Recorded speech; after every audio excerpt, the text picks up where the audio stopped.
Good morning and welcome to the Morning Connection.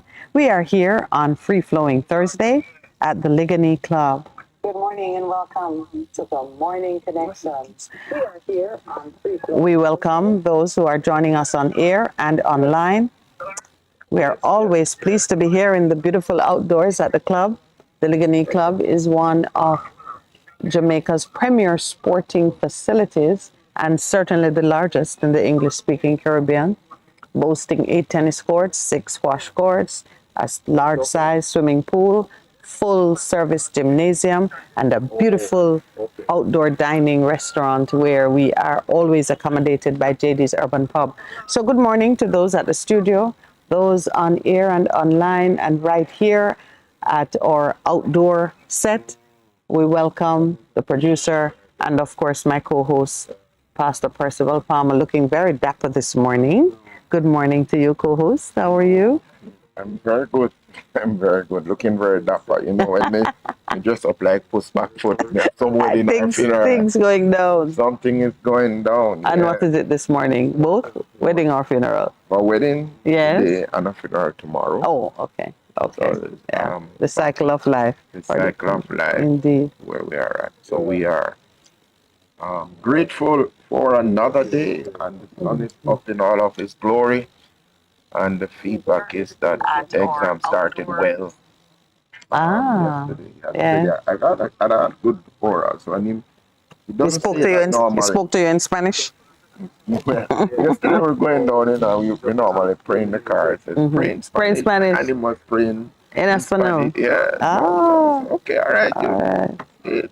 Glory to God. 80% of the prayer was in Spanish, and the words he never remember. In English, in taught the English, so it was Spanglish. Spanglish. You know that is something I know. that is very much Spanish patois. no, not Spanish, but Spanglish in the States. I know. Spanglish, people mix up this. That's the arrogance of the United States, thinking that if they speak that way, it's a legitimate language. No, but we not speak patois, and we say that legitimate language, you think? Well, And by the way, how patois do you is spell a patois? How do you spell P-A-T-O-I-S. It's a French word and it's a real thing. But we spell patois in Jamaica, P-A-T. Patois. So then that is the arrogance of the Jamaican glorifying their illiteracy. We call it patois. Patois in patois.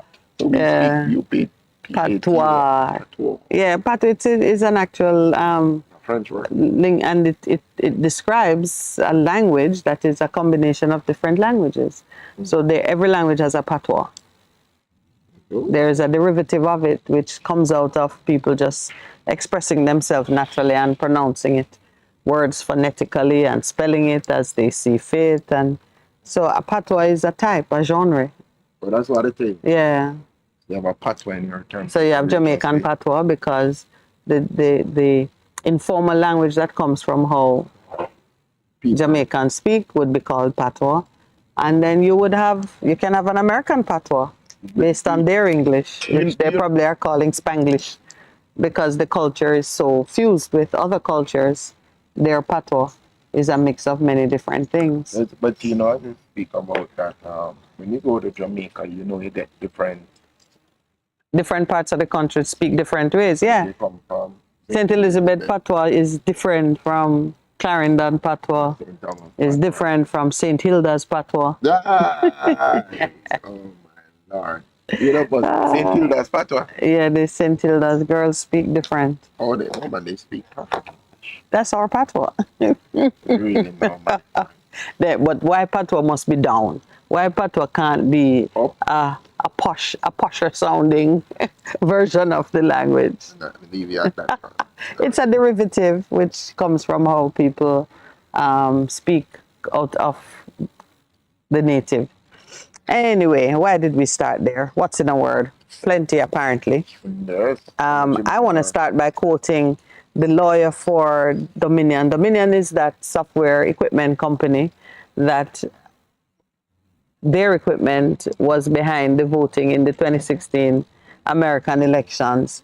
And Fox News was rabid in promoting all of the crazy talk that their listeners had, their viewers had about equipment switching votes from Democrat to Republican, or from Republican to Democrat, whatever the situation was. But they were busy on the free airwave, allowing persons to just say things which they knew weren't true. We've been talking a lot about misinformation and disinformation, and there's been a fairly strong narrative that once it gets through the gate, has the impact that is desired, the rest of the world should just move on and accept whatever new results we get as inevitable. This is the just really tying into the idea that by fair means or foul is a legitimate approach to taking power. Many of us believe that you can run a campaign based on whatever you think will work, and when you are successful, all will be forgotten. A takeoff from the end justifies the means. You know that old saying? You do anything you want. You do whatever you want, and if you succeed, then your success, because success is always viewed as a positive, isn't it, Percy? That is what is so wrong. Success is viewed as a positive that justifies the methodology that you use to arrive there. Well, $787 million later for Fox News, Dominion had claimed $1.6 billion. They said their reputation was severely damaged by these false publications, which Fox News, it was clear, because I think another court, a judge actually said it was crystal clear that these were lies. And so the libel suit was moving forward. They came to a settlement. And the lawyer for Dominion says, the truth matters. Lies have consequences.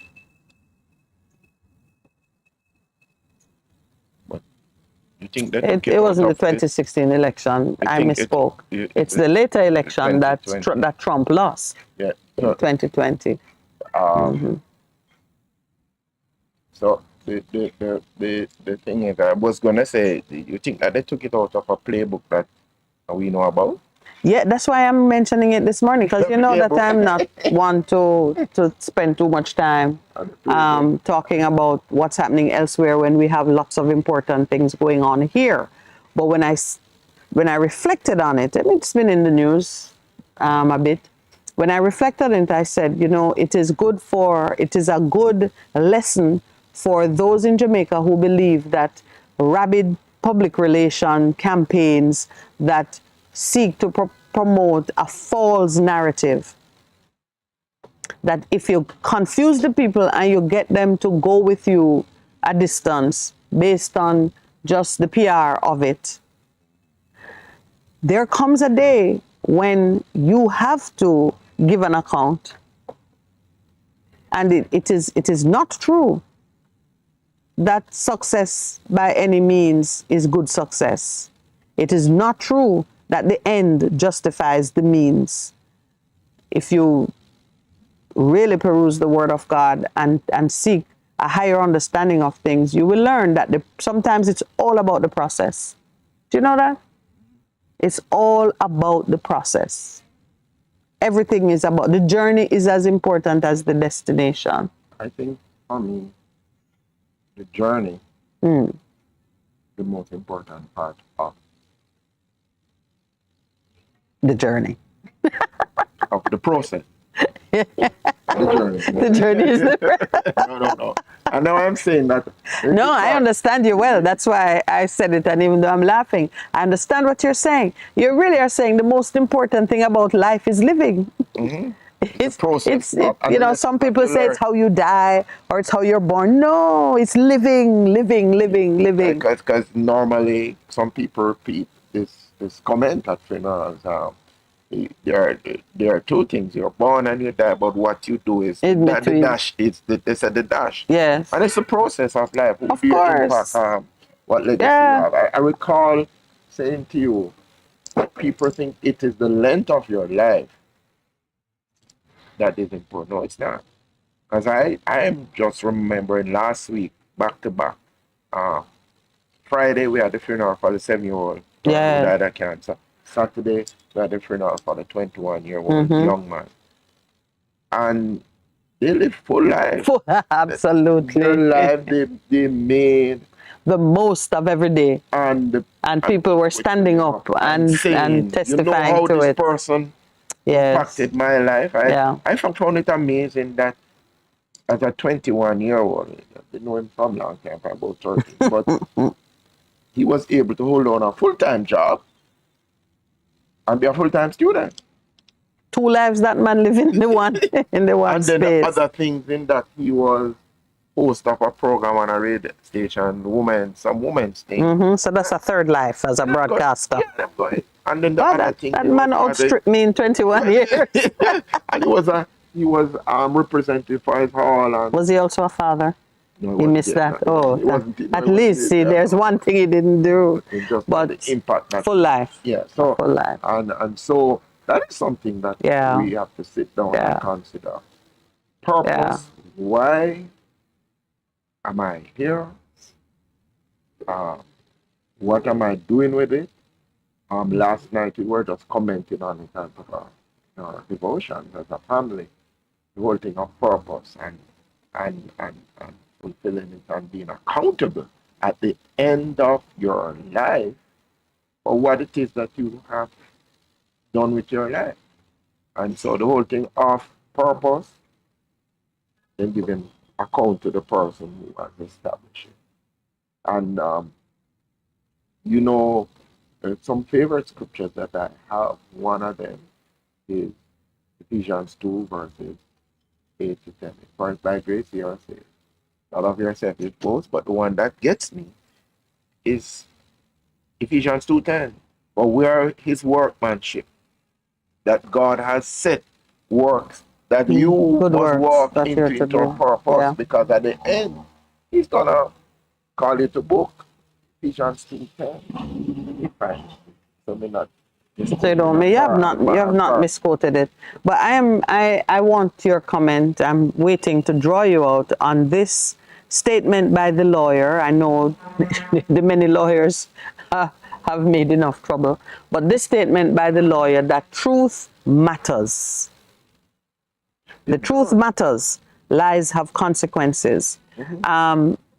We have been spending a lot of time investing in perception of things. Social media is all about perception. Much likes they have. Yes. Curating a picture that is especially designed to elicit some specific emotional response. And the truth is at a different level. In fact, truth don't even come into the picture unless there is a time of judgment. They call it a book.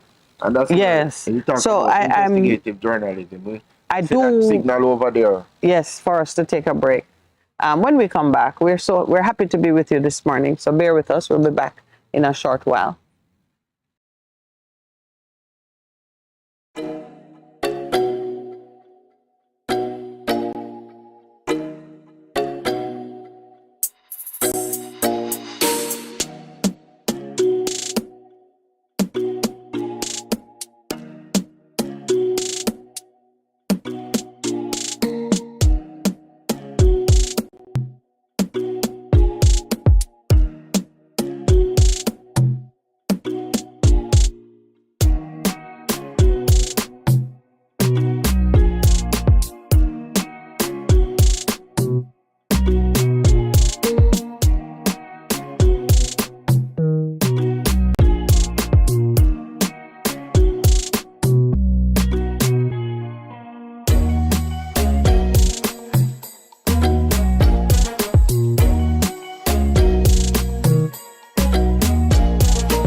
Best 100 FM is the authentic voice of Jamaica.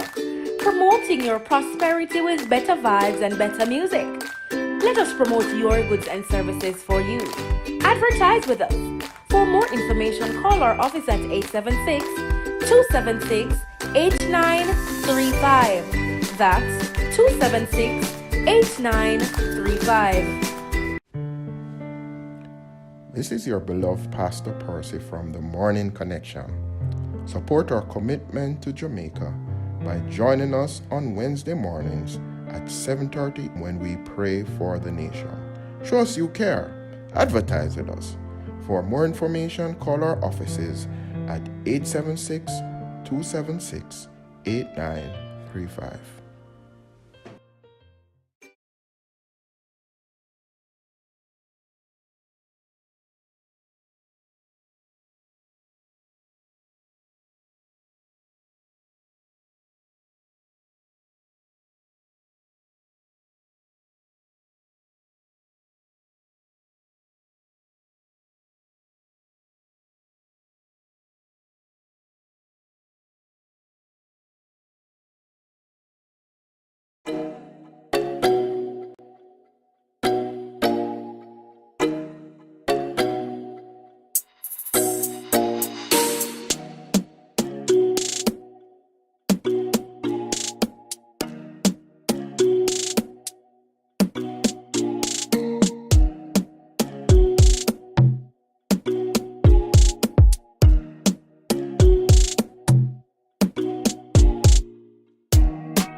To do your tithes.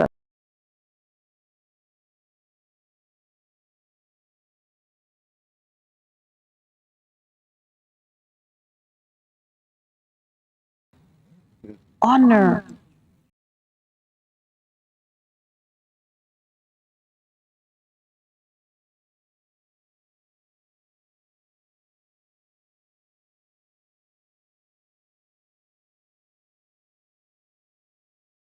What?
Good morning and welcome back. If you are watching us online, you will see that we did a little repositioning. And I am so happy that the sun is not shining right in my eye. That's a good sign. When the sun is in your face, it means that you're walking into freedom. Yes. Now, is the sun at the back or the sun in your face? Which one of them it Listen is? to me. I love the sun. I want the sun over me, You open want the sun heavens. over you as Yeah. well. Yeah. Earl Brown, good morning. Give us a nod and tell us if you are no longer having whatever difficulty. Earl said we were having a little breaking up. I didn't know if he meant we were breaking up No. the relationship No. or the technical Earl celebrated his difficulties. birthday 2 days ago. Oh yes, Yeah. and we were not there with him. And him was there. Belated birthday greetings, my friend. Yes. I know you are living it up, so just know that we He was love you. enjoying himself. But you notice what he said online as we were talking about process. And Yes. he said, The most important thing about living is to be loved by the people who cross your path during your lifetime. Well, you know what? I love what you're saying there, and I'm going to add a little bit to it. The most important thing is to love the people who cross your path. They mightn't even notice you, but you love them anyway. love them anyway. I'm going to content myself with that. No, but in a serious way. We were talking about what the gentleman said, that Truth matters. the truth matters. The truth matters because people need to understand that you'll be held accountable for your actions. And that's what he said too. He said lies have consequences. And so even as we are talking about it, just taking some news out of a close conference Yes. that we had. I was speaking to some individuals, and I said to them, it's important that you live your life in purpose, because at the end of it, you're going to be held accountable for your actions, the actions that you do. And I made reference to Ephesians 2:10, for we are God's masterpiece, each one of us. He has created us anew in Christ Jesus so we can do the good things He planned for us to do a long time ago. Those of us who have now re-entered into this relationship need to understand that there are works, there are things you must accomplish, you must do, but you must ensure that what you're doing is lining up with the principles that God has given to us. Yesterday we spoke about the wisdom of God and what that means. And an important part of the wisdom of God is speaking the truth. Yes. Is speaking the truth. Yeah. Is speaking the truth is... Well, in fact, you will be denied access to the wisdom of God if you are not a seeker and speaker of truth. Yeah. You just won't get there. Yeah. You'll be somewhere out there at the gate running a hustle, trying to con your way in and never accomplishing it. Yeah, the wisdom of God is not accessible to those who are trying to deceive. Who set out because, to deceive. Because scripture also tell you, you don't be deceived in your own self. God is not mocked. Won't happen. God is not mocked. Whatever man so he shall reap. And even as you talk about truth matters, I recall this so much in the last political campaign. There's a major furor about the amount of houses that Furor.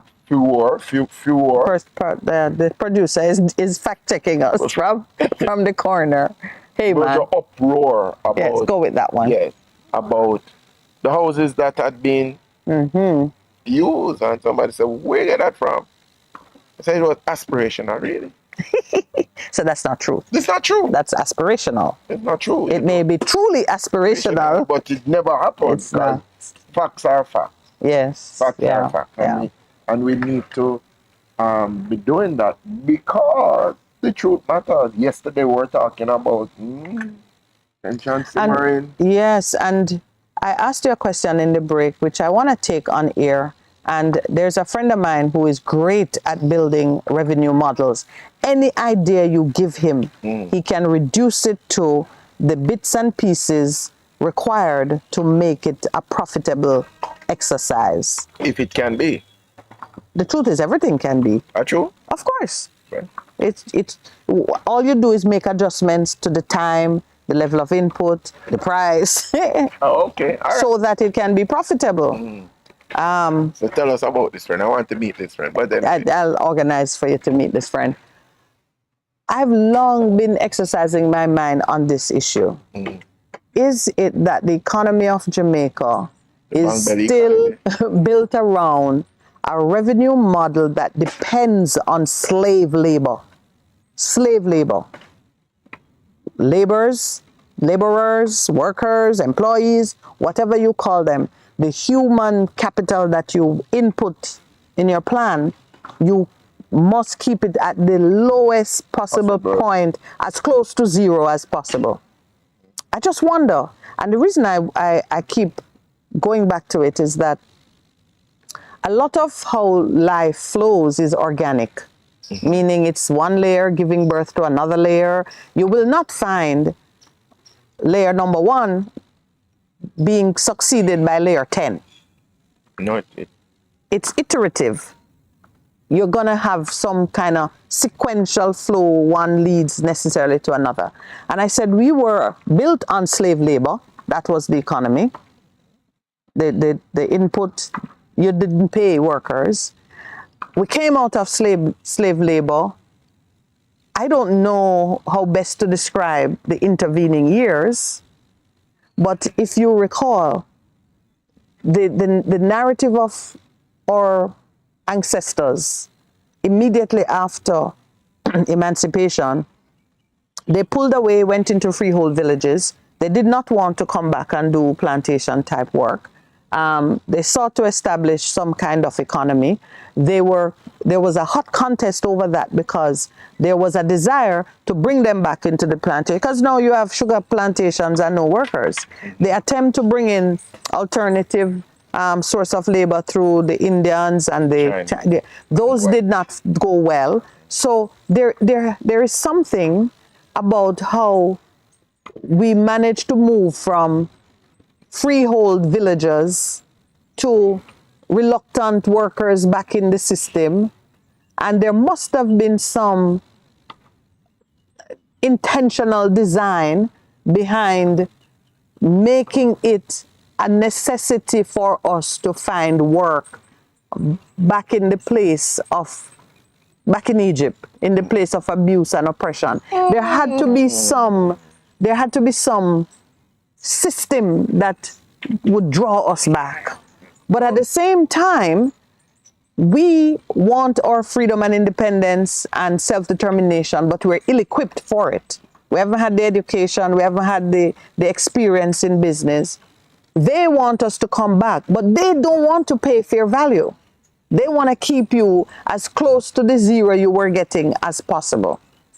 And I'm just having this revelation about where some things that Jamaica needs to do to break away from the zero value which we placed on the Jamaican laborer, workman, or employee, and bring ourselves to the point where we can pay fair wages. I think the fact that we have had so much upset and disruption in the civil society because of this unfair systems of remuneration, and that has continued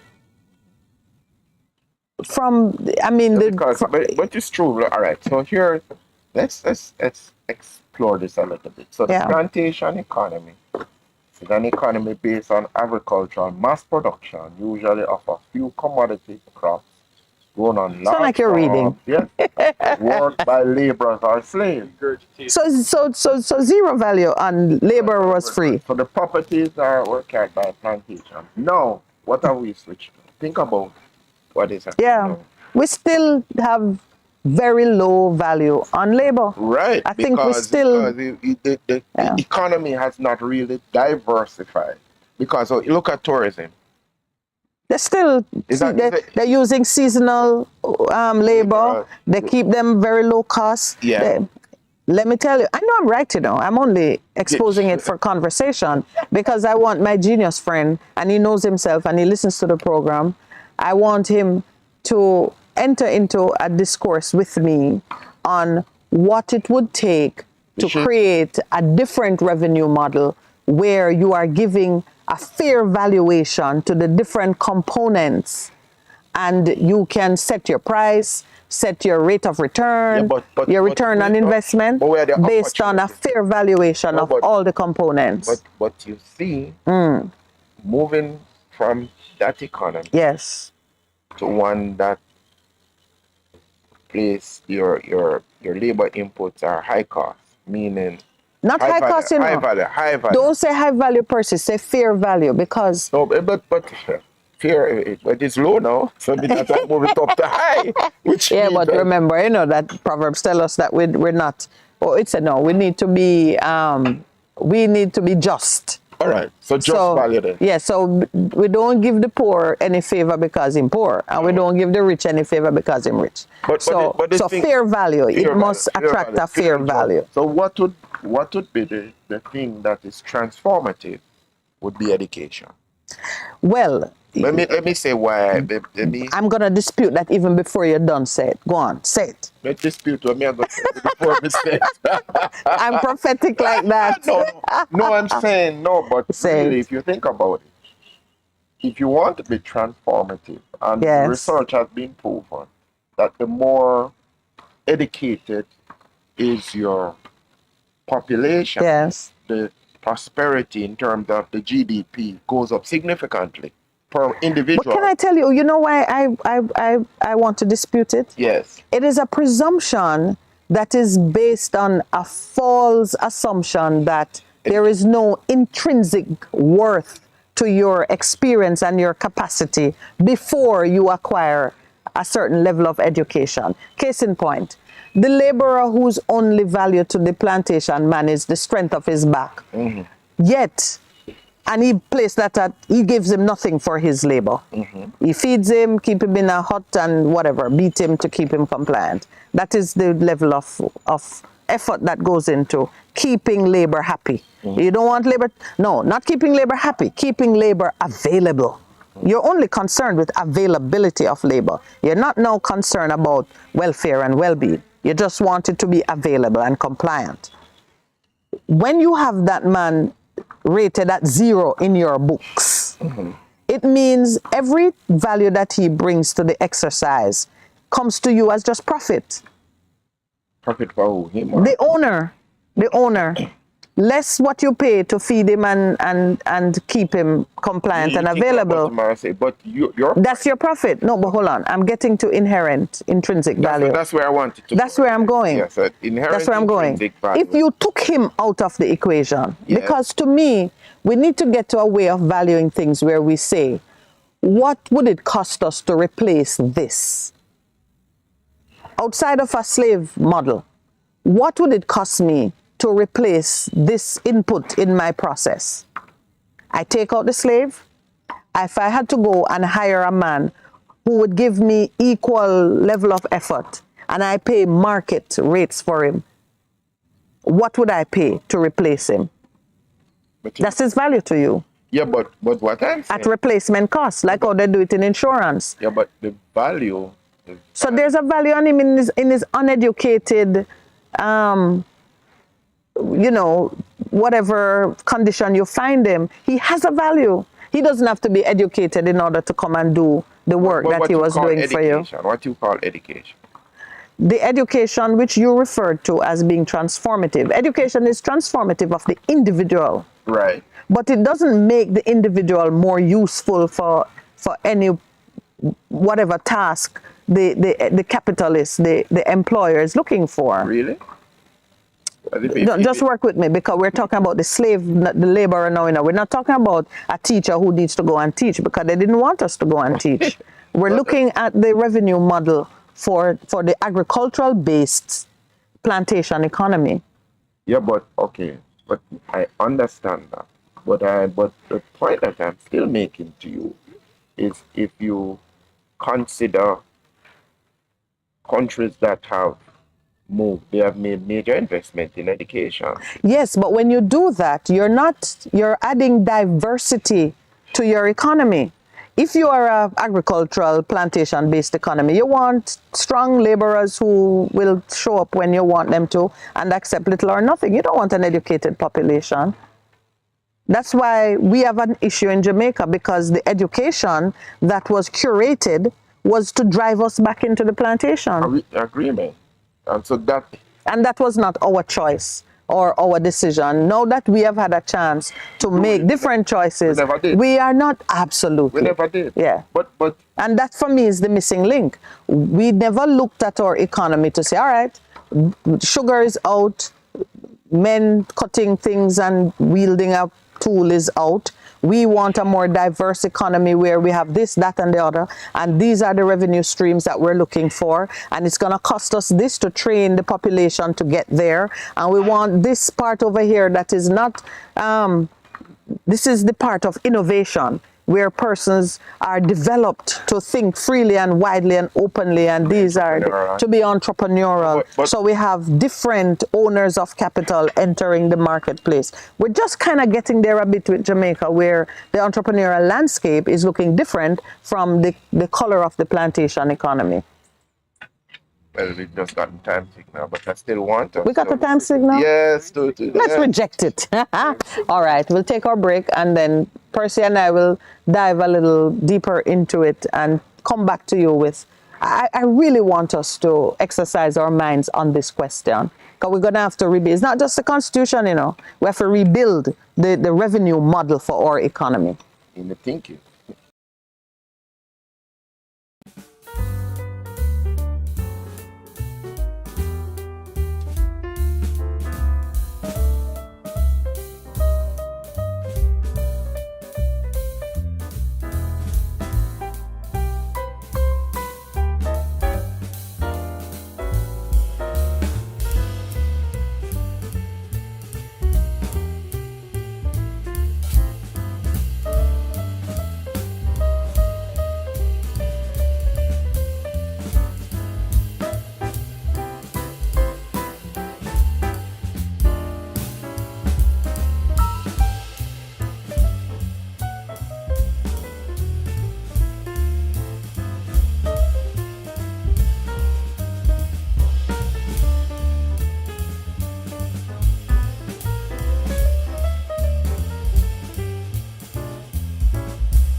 Welcome back. All right, so I will start by reopening the moot question. On the table is a statement by Percy that it is through a process of education that I would say then, the newly emancipated slave would cause a revaluation of himself.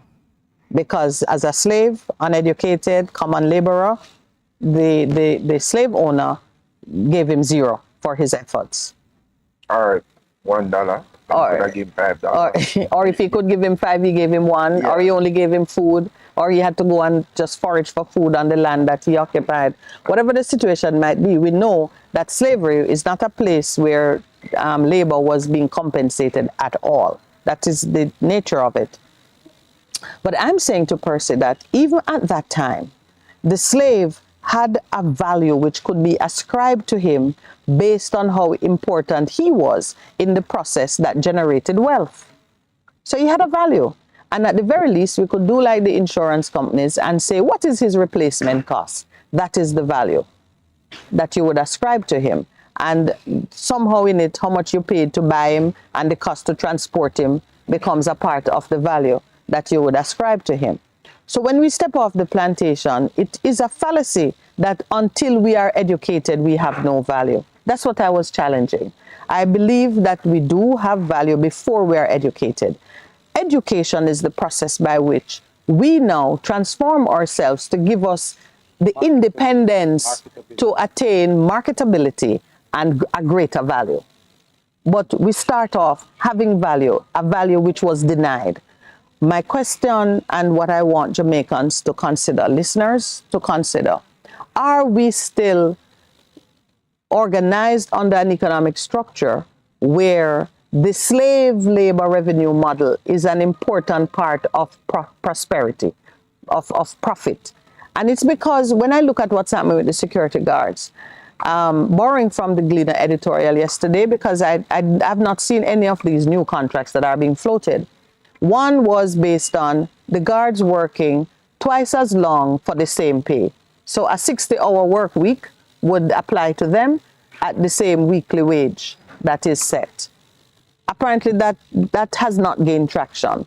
Other models are requiring them, the security guards, to waive pre-existing and existing entitlements to benefits.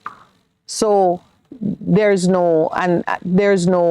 so their employer don't owe them anything based on the years of, just like how for slavery, some are crying out for reparations. These employers are saying, we owe you nothing for what went before. We're starting new.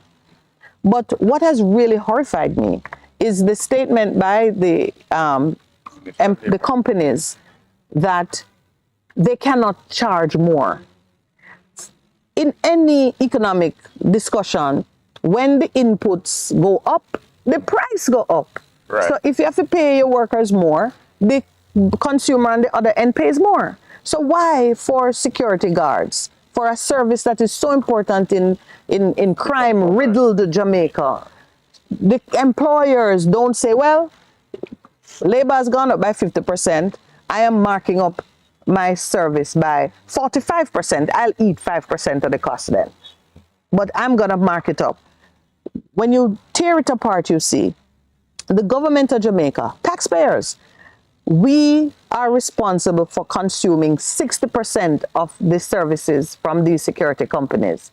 So the price increase would hit the government hardest. And what is happening in the government? And in the government, you have first the Minister of Finance, who is an important personality in the whole event, saying, we will renegotiate with the security companies. That is sounding like we'll pay more. Yeah, we'll pay more. But then you have the Minister of Labor saying, unless there's a formal dispute, I can be of no assistance to the guards in their negotiations with their employers. It's just, but that is, so it's feeded into your narrative that is a plantation. Yeah. The plantation, we continue to run. Yeah, man, we still want labor to be given zero value. And I look at it against the fact that the other morning we were looking at simmering tensions as the unions are saying, listen, this new wage structure is not. People are actually getting less. And we did tell them before. And inflation has eaten away the less that they're getting. Because remember, it started in 2022, 2023, 2024. And across the years, it's 15%. Inflation. No, man, 15% increase. Increase. Government. So having come out of the pandemic where inflation wasn't 10%, we have a serious problem. Yeah. Because I talked to some of the teachers, and I think straight up online, I said it to us, straight up, said, you know what the negotiating is the teachers them getting $100 more per day, which can't buy a patty. Because a patty no, it's $280. For a patty. And if you want cheese in it, yes. Yeah, 300. So and if you don't eat beef and you want chicken, it's like almost $300 or $300, so whatever. I am saying, and I'm asking the question today at this point in time, what really was going through the mind, but more so the heart of our politicians and the people in government? They sat down and said, okay, let us fix what is happening in terms of employment. Because they were 200 and when they tell you how much you have to bring it down. Yes. To the right, the different categories. No problem, fix it, but you cannot. You a part of the fix can't be to devalue what people have had. Because you're devaluing people when you don't pay them a fair wage. You're devaluing them. And you're saying they're worthless. And so Earl is reminding us that they also try to bring in some Germans and other nationalities from around the world to fill the void for workers. So all this is showing you that we had a value. We had a value that they were seeking to replace when they lost the free labor. Yeah. Just a value. I'm in agreement with you, No, man, I know you agree with me. We have been, you see, on this thing now of truth matter. Okay. The headline this morning on the Gleaner is that a blessed member of the diaspora. May I say blessed because, I remember the police. We're going to go back to scripture, Isaiah. The diaspora of any country carries some powerful prophetic words over their purpose. When they return back. They will return and turn the hearts of the people back to God. How they do it? They do it because when they were elsewhere, yearning for Zion, where God took care of his people. They by the rivers of Babylon. Absolutely. Yes. They know the value of country and nationhood. And when they see things going sideways in the country, they will put their effort and the learning they acquired in the foreign place to build up things. And scripture said they're going to turn the hearts of man from idolatry back to God. So here is a son of the diaspora. What's his name? Wilfred Rattigan. Remember that name? He was one of the persons who... For Commissioner of Police? Yeah. For Commissioner of Police. So he has filed an action in the Supreme Court asking for declarations addressing the Kamina Johnson-Smith's failed Commonwealth Secretary General bid and the $99,000 US contribution from various members of civil society who they say financed this bid.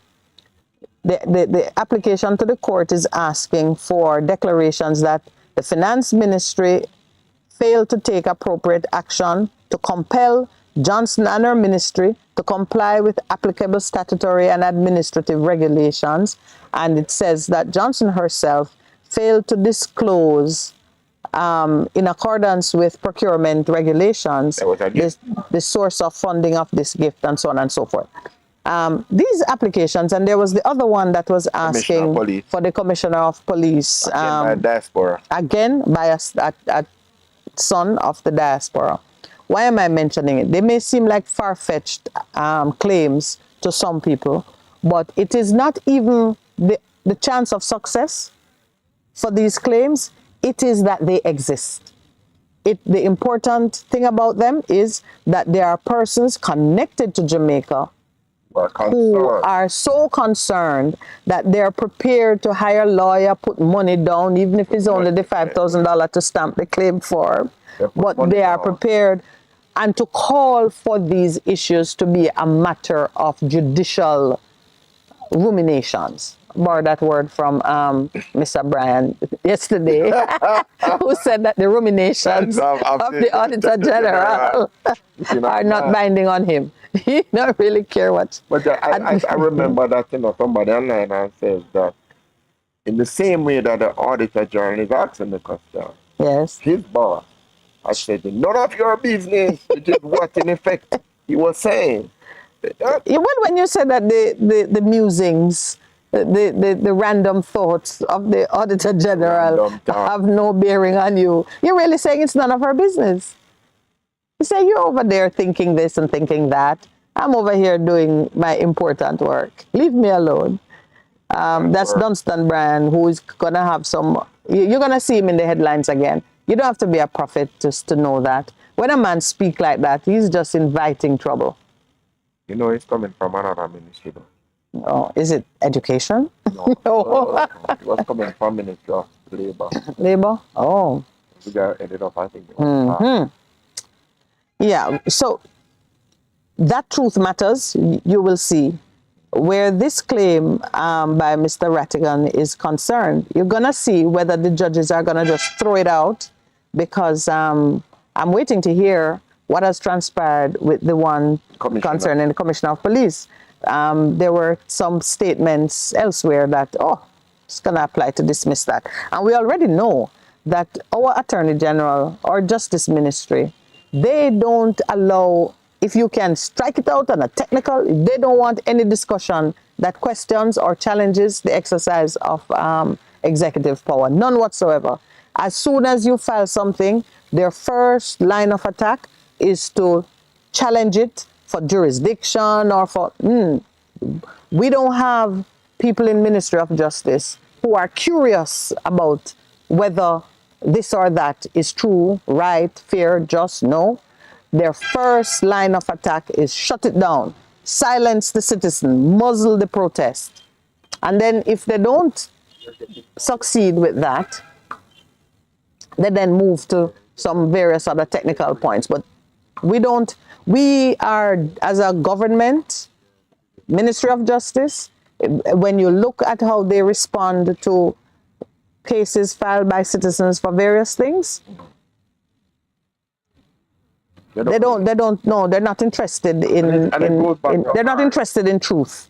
It goes back to heart and what are your considerations. Are these important? Is it people being frivolous? I don't think so. Because listen to what persons are saying. Not just what you're saying, but what they're not saying. And what Jamaicans are not saying, even though that they're not happy at all. They are unhappy campers that really don't like. You're saying we're not saying that, or we are saying that? We're saying that. Oh, we're saying that. Okay. Yeah. No, they're not happy. They're not happy. They're not happy. And it was a joke. We saw it in the paper today, earlier this week, where you saw Bogart and you saw Madam Public standing up. The cartoon. Hey, you need to remember that the cartoon is... it's just that. It's a cartoon. Yes. But it's a commentary. It's a commentary on what is happening, where the people in Prague, that's how it's pronounced? Who? Oh, Prague? Yeah. Oh, Prague. Yeah, Prague. Yeah. Or demonstrating. I'm picking up a little bit of history that Earl is feeding us. He says, after slavery in Cuba, the French descendants that fled Haiti brought in Chinese workers, mostly in the eastern part of the island, and they did not pay the Chinese as promised, and it caused several, I think he wants to say, mini revolutions, riots, but just continuing. I'm glad he's exercising his mind on it, because I feel more Jamaicans need to do that and just kind of bring our thoughts to center on what we need to do today to ensure that that revaluation of self is done. You know, we see the upsurge in fraudulent activities. Then one more. This happened over yes. 2011 to 2017.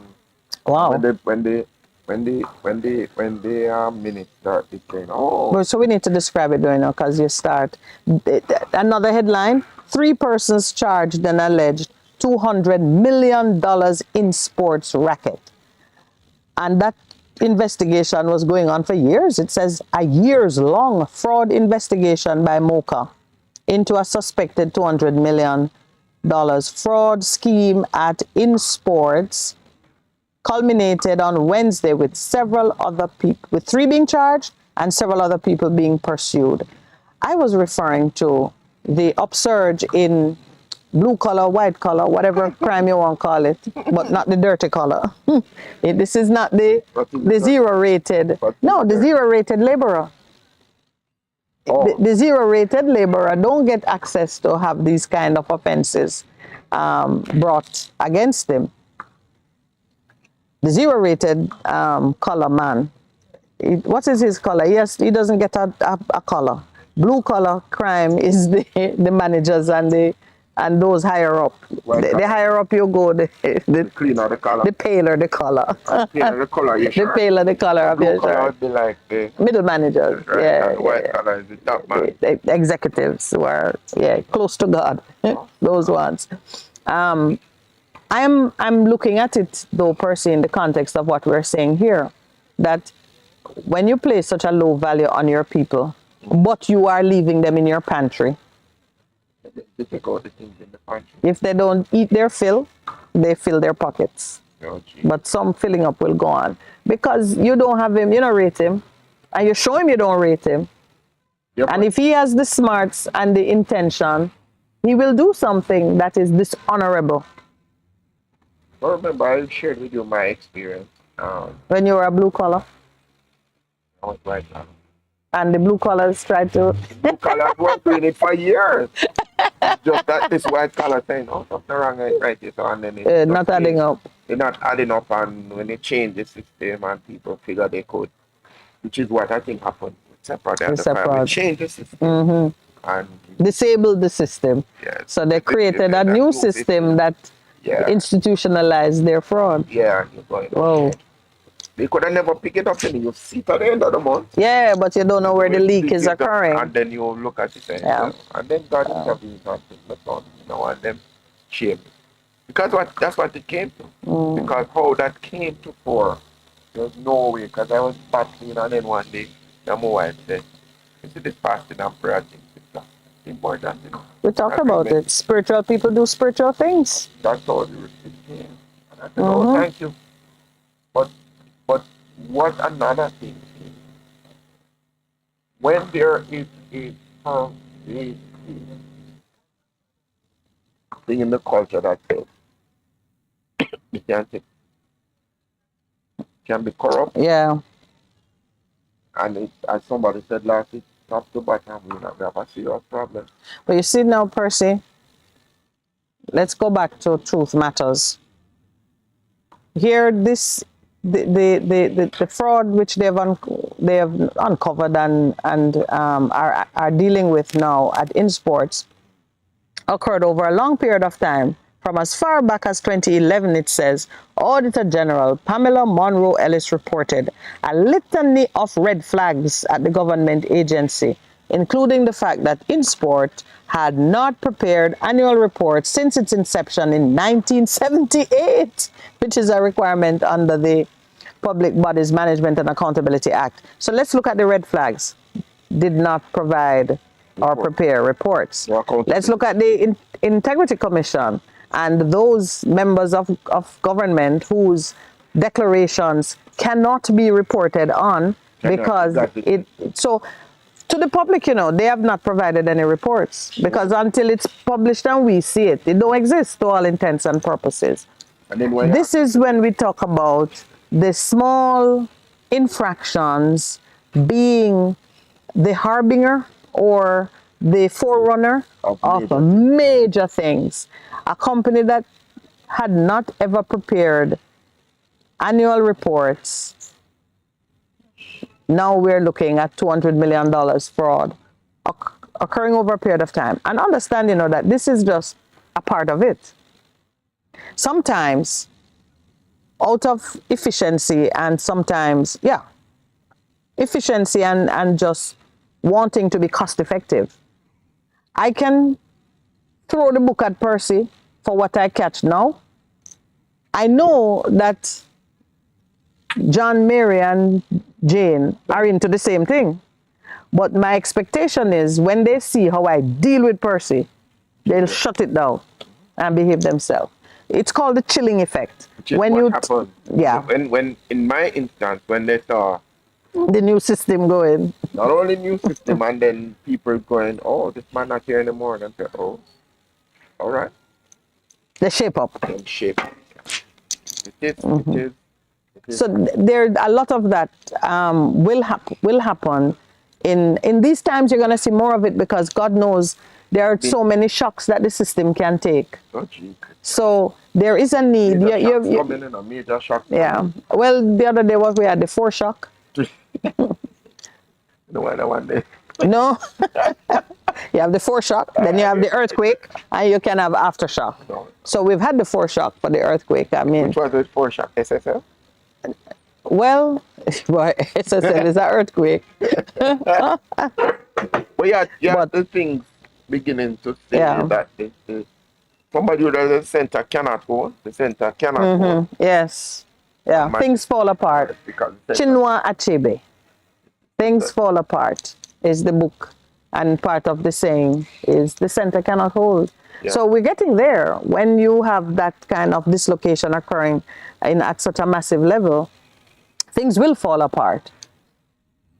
If you had to describe the center for Jamaica, since you took me there, what would you say is the center?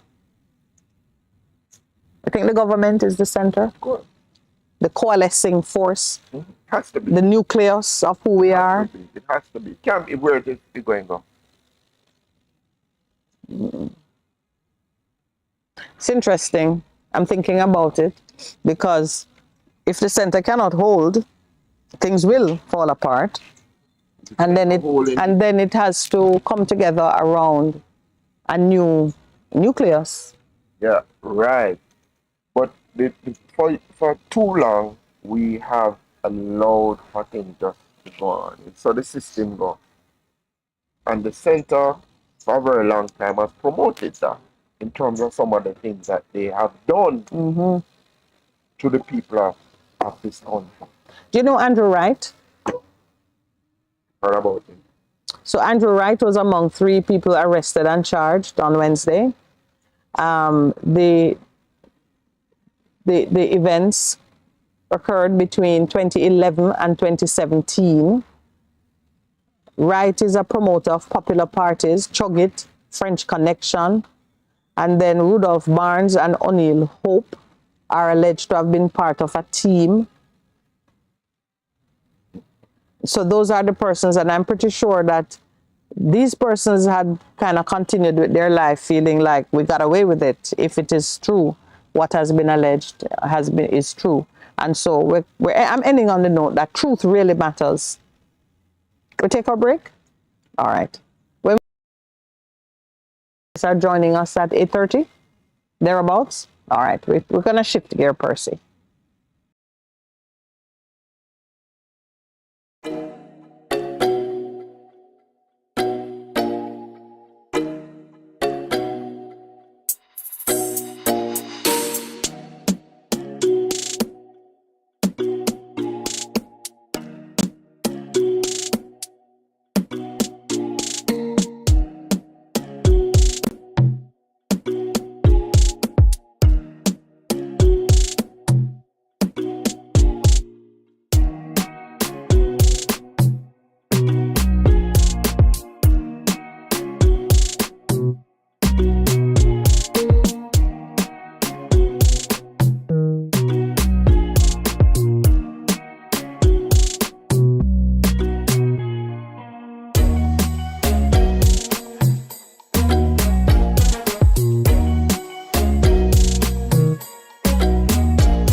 Best 100 FM is the authentic voice of Jamaica, promoting your prosperity with better vibes and better music.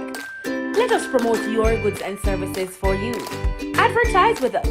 For more information, call our office at 876-276-8935. That's 276-8935. This is your beloved Pastor Purse from the Morning Connection.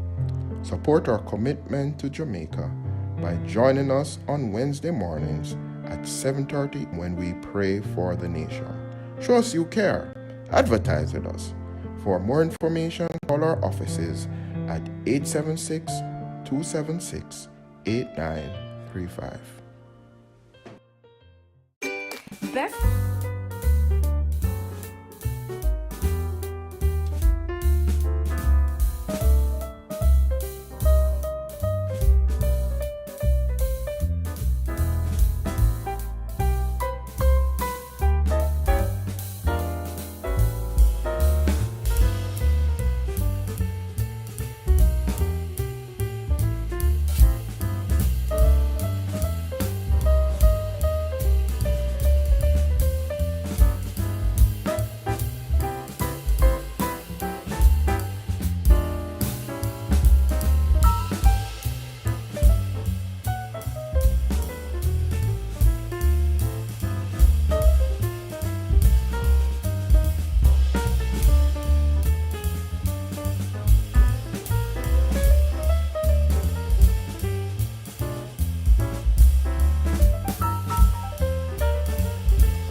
Good morning and welcome back. Just to remind you, it's the Morning Connection on Best 100 FM, and it's Free Flowing Thursday, the start of our weekend. And it's 8:14 in the morning. Yeah. We're at the Ligani Club.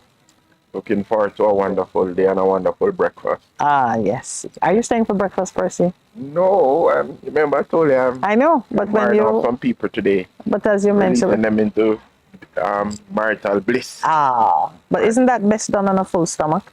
I don't know, but I told you. Oh, the wedding is at 10. Yes, all right. Oh, where is it? In the near here. Somewhere in the Kingston area. Okay, all right. Well, we wish you well with that. But we were talking about the whole structure of the economy, what we need to do in order to make a Shift us from the zero value of the on labor Yeah. to something that represents fair value. I don't know if it is a mental shift, if it is an accounting. You know, there's a time when you do a revaluation of your capital asset, or you just do a revaluation of your business.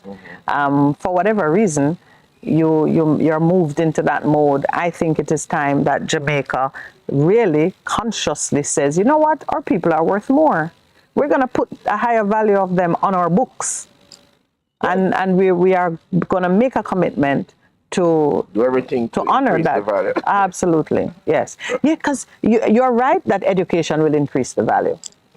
Upgrading your software, and increase the whatever job. it is you do, The job. it increases the so value. You remember there was something about the BPO and AI, how that would impact it, and they've been running some ads. You probably noticed it in the paper where I think Epstein was saying, no, man, it's going to shift the nature of the job. But the truth is, if you But the first hit is going to be that the low value tasks that can easily be taken care of by artificial intelligence, those will go.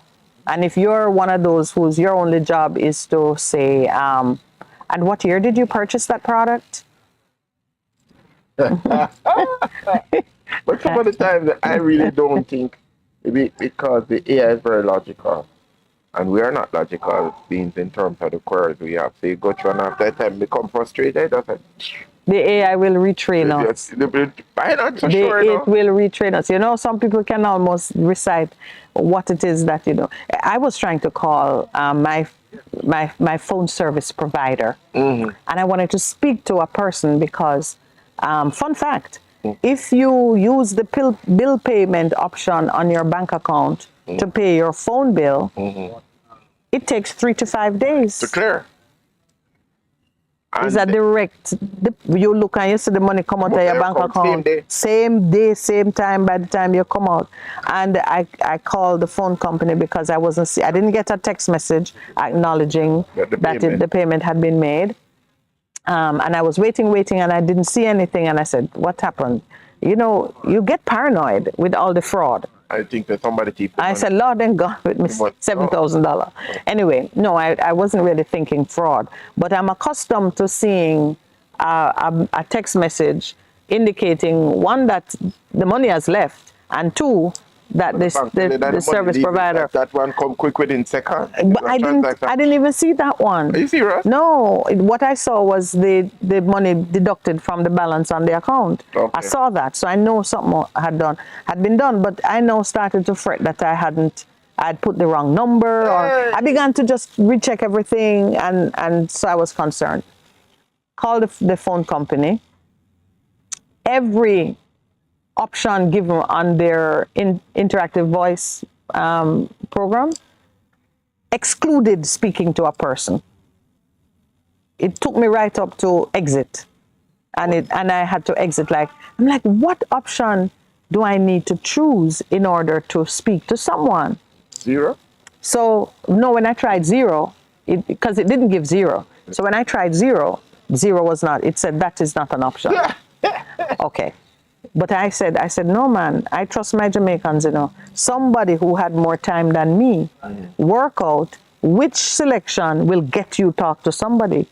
So I was in a restaurant. I turned to the waitress. And yes, I was profiling.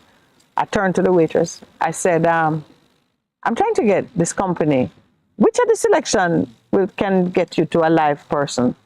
She said, no, man, choose option 3. Option 3 was if you are seeking to upgrade your product. You see? You see? If you are seeking to upgrade your product, you can talk to somebody. Jamaican fast. Let me tell you. I love my people, you know. Hello. Oh. Let me tell you something. Do you know if you're a mechanic in Jamaica and you go to the States?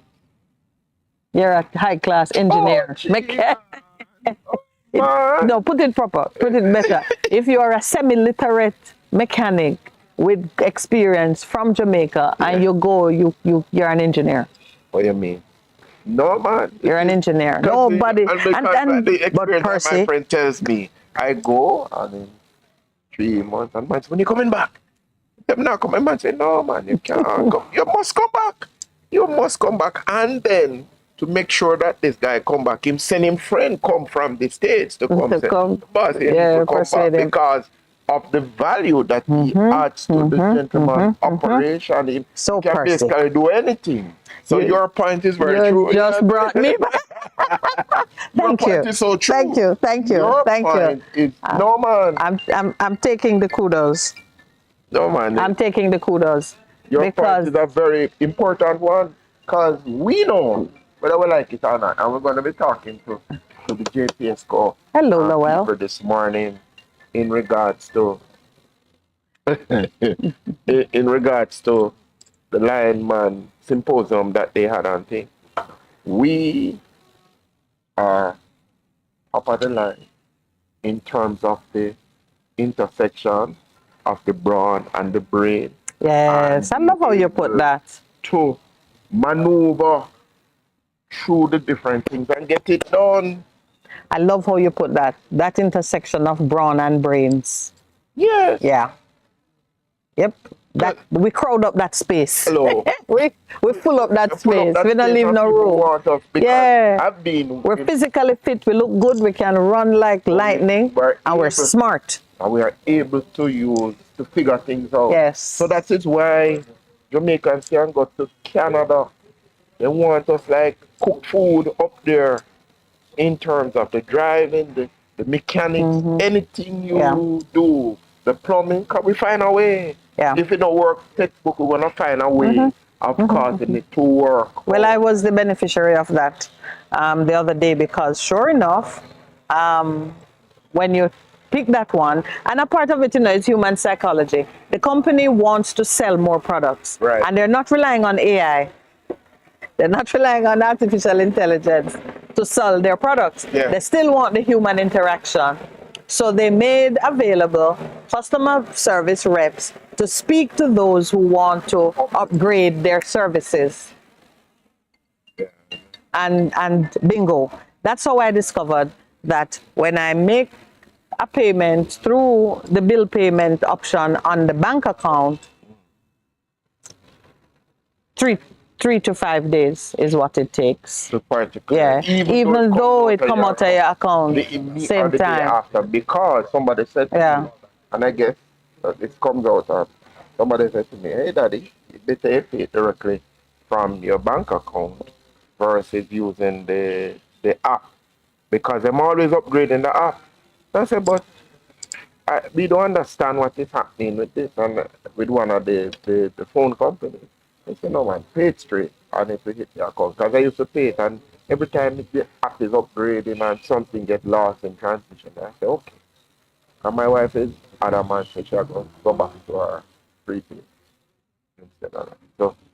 So it is. But Jamaicans go anywhere in the world. I remember I was at a conference. And their talent makes room for them. I'm just channeling Proverbs. Yeah, man. A proverb says it. Yeah. Your talent will make space for you in the world. So I found that I was at a conference.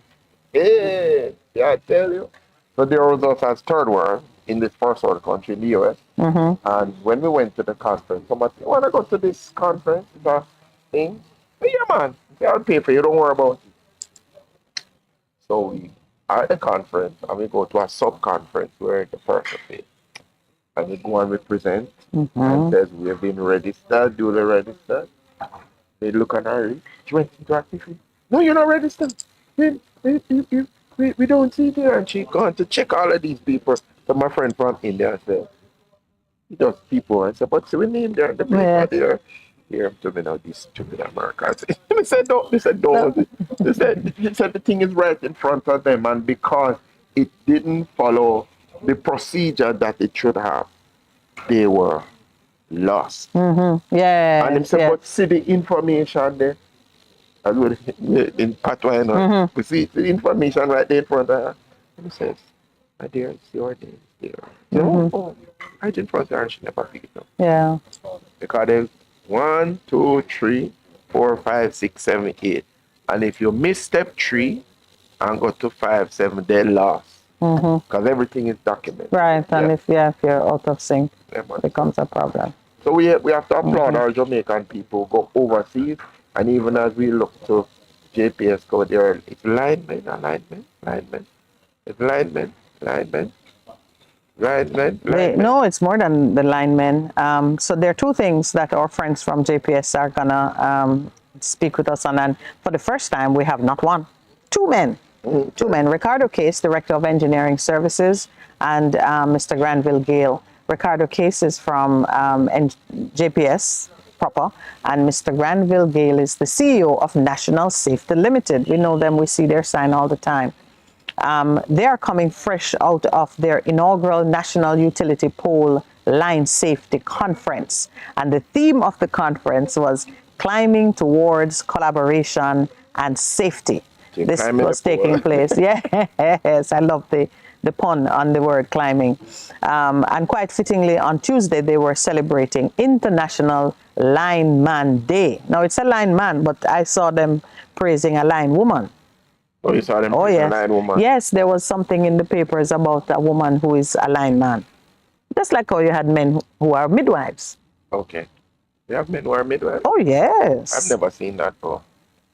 You haven't? No, I've never. And that's because your 3 children didn't come with their sister. Where are you going to see it? Oh, I mean, you as a man, how often are you going to see midwives? You go to the hospital. For your 3 children? Yes, but who were not assisted by midwives? Yeah. No, they were assisted by midwives, and they were all women. They're all women. Because when I think of a midwife, I think of a woman, but I never. Why? That is so gender specific. Yeah, but really, no. Anyway, what is the probability or the percentage of midwives who are male in this country? No idea. Or it's the same like what is the percentage of nurses who are male in this country? Not significant. No, you might be surprised. Getting higher and higher. Who was telling me about? Was it you telling me about the male nurses?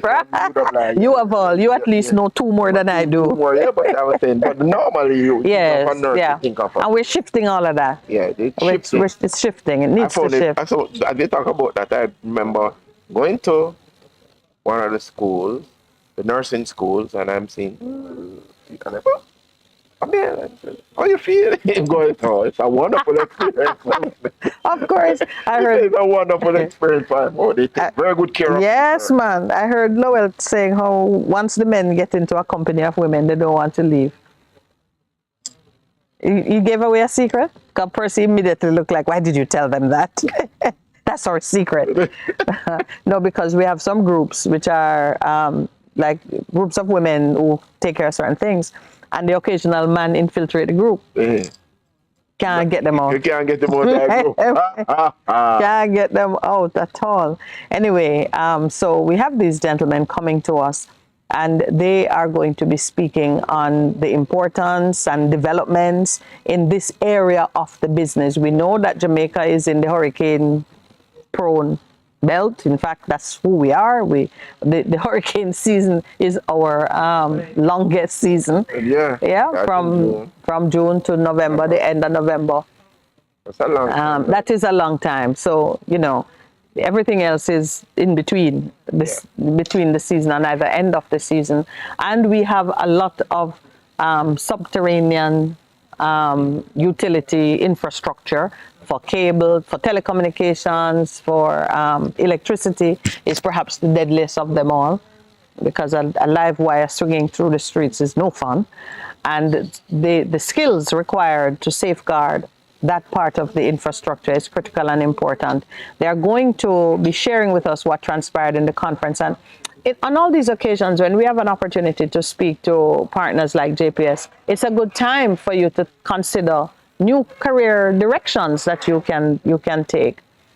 So that is going to be the subject matter of the next segment. Two men, Mr. Ricardo Case, the Director of Engineering Services, and Mr. Granville Gale, CEO of National Safety Limited. This conference, which they've just concluded, was organized by the JPS engineering team. So Mr. Case can share with us the motivation behind doing something. Conferences are odd creatures. They seem like talk shops, but they're actually an important part of the ecosystem for the transfer of knowledge and for building bridges.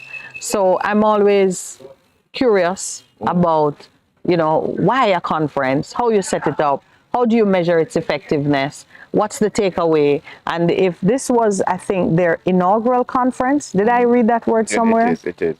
Yeah, so if yes, so that was their first. So it would be very good to understand what comes after. So as the gentlemen approach, we'll take our break, and then when we come back, we will have company in the house. Stay with us, please. It's the Morning Connection.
Welcome back to the morning connection.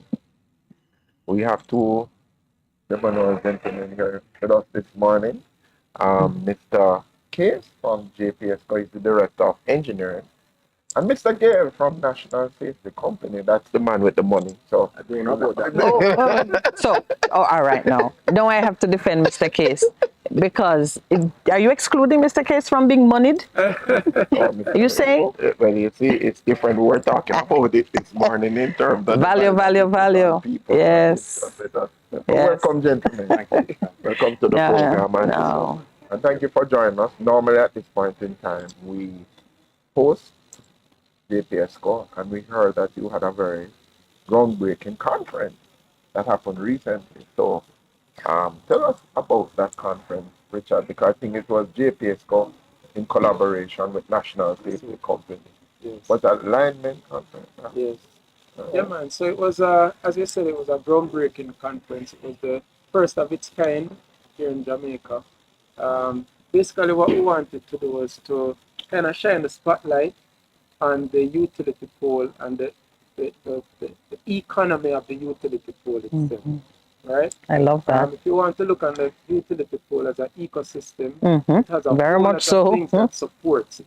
Yes. Right? Okay. So the power system itself is vast. You have your generation, transmission, distribution, and a whole lot of different things. So we switch off the light and the entire thing and just have a spotlight just on the utility pole, single pole. Right? And the safety surrounding that ecosystem. Right? So I describe it as an ecosystem because the pole itself has a supply side. It has standards that govern how it is set up. As a part of your infrastructure. How it is supposed to be maintained, right? And for it to be maintained, there are certain codes that need to be adhered to and certain compliance that needs to be adhered to. And then, of course, just the aesthetics of it, for it to be safe for the public and all of those other things. It carries out a unique service, not just electricity. So the poles are there and they carry out telecom service and whatnot. So we have line workers, as we know collectively call them, which is both linemen and women. Yes, right? Each other woman. So they basically are part of the maintenance side of these things, whether it's planned maintenance to install new ones or just the routine maintenance to keep them sustainability. So what happened is that this conference really was a response to, we saw our safety statistics, particularly in the wrong direction. We had, unfortunately, we had a death, we had several injuries, and we have had public accidents. And when we did the investigations and those sort of things, we realized there was a common thread as some of the causative factors between all of these various incidents. Right? So what we did was to create like a cocoon, if you will, right, where we put all the solutions in one space where the target group really were the contractors. Not just the contractors who do pole line work for us, but contractors in the telecom space who do third-party attachments, the ones who would have worked with Flow Digicel, cable operators and whatnot, who need to adhere to these safety standards, right, and to work safe. So all the reasons that were given as to why we can't work safe, whether it's finance or it is lack of training, whatever it is, we basically created an environment with the pool manufacturers as well. The national safety was on board, so they basically would have presented all of the equipment that they had. So it was just a rich space. How long was the conference? How many days? The conference was 1 day. Whoa! With all of the things So that is, yes. The demonstrations. Yes. I was about to ask Mr. Gale, how did National Safety come in, but then you allowed him in terms of all of the equipment, safety and so on. So it's a little more than just the equipment. So we're 50 years old this year. Oh, okay. So, congratulations. Jubilee year that they mean they're giving away a lot of stuff. Hallelujah. No, things come back. Our banner actually is 50 years golden jubilee. Okay. So it's exactly scriptural. So we're premised on Psalm 127:1. It's about unless the Lord builds a house, They labor in vain. That's how we function and operate. But JPS being 100 years and us being 50 years, we thought it's important that we partner with JPS. Yes. I believe JPS has been one of our major customers throughout that 50-year life cycle. Okay. So when Ricardo called me, or Mr. Tobin called me first, set me up, Yes, that softened you up. Remember that Mr. Ricardo gonna call me and finish you off. Right, it was a no-brainer because Yeah. we're partnered with JPS for years, and one of the things about national safety that we're standards-based. So we operate off of the NFPA standard, which is National Fire Protection Association in the United States, the OSHA, the ergonomics and those kind of things. We're also National Safety Council members. So in what we presented, it was less about the equipment, but really about the standards that JPS should be operating by, or are operating by, because I'm happy to say that I'm very happy to see the direction JPS is moving in terms of the effort that they put into safety. What they're doing with safety is really tremendous. Yeah. It's something that really should be highlighted about what they're doing. When we saw that, we said, all right, let's focus on what are the hazards around the utility pole. We took them through, walk them through a cycle of what they should do and what they should look for, and ultimately how you should approach it. One of the things is that when you look at a utility pole as regardless of it's a whole world unto itself. The ecosystem is the perfect It's a whole world descriptor. unto itself. I mean, from the top of the pole right to the bottom of the pole, there are different things that happen and take place. Yes. And different people that work on the pole. The pole is a revenue center. It's a revenue center. Yeah, I'm very familiar. I'm very familiar with it. Yes, you would be. Very familiar with it. Yeah. And I think it is very fitting that it's receiving this kind of attention. Absolutely. Because it not with ICTs being so central to national development, it's a driver in so many ways. It creates job opportunities. I've heard you say that both on the training side as well as on the workman in the field side, the support side. And I do applaud the effort that I'm hearing of and putting people at the center of it, because anything that deals with safety is not just environment, but it's people-centered. Right. And those electrocution personal injuries claims are expensive. So even in terms of it being a right response, I think that is a definite plus. But you had one day. Yeah. How much were you able to accomplish in one day? Do you think you got to the heart of it, or are you planning a follow-up very, very soon? So we're already planning the one for next year. Yeah, and it's going to be bigger, with even more collaboration from the Caribbean. Okay. And more time, possibly. And maybe more time. days. Yeah, So one day. Actually do more demonstrations. But we're kind of hard pressed to try and compress or concentrate it into one day, right? So I think that we checked all the boxes, because in that one day, we're able to have presentations from the Heart Trust, NTA. So they basically would have spoken about their skills training. They are a feeder for the lineman program. Right. So a young man, They have certification. they have certifications for somebody now who wants this basic skills training, the dexterity, and to receive certification, and then they now would apply to us or to some of the other contractor companies, become a lineman, and then we at JPS now have our own learning and development institute and take them through the detailed training for which they also get certification. So it was important to show how you keep yourself updated, how you get recertified, and which is a key Let me ask you a question. So you're saying to me that I could be a lineman and take it as a profession. That's what you're telling me. It is a profession. I'm just asking, you know. But not you. It is a very serious profession. It's one of the most dangerous jobs in the world. It is one of the most dangerous jobs in the world. So we salute. What is the average height of one of your towers? Because it's not just the poles, it's the towers and other parts of your infrastructure. The most common one you see is a 40 foot. So you have to be able to function efficiently at 40 feet in the air. No. I mean, you train for it. Yeah, the training is.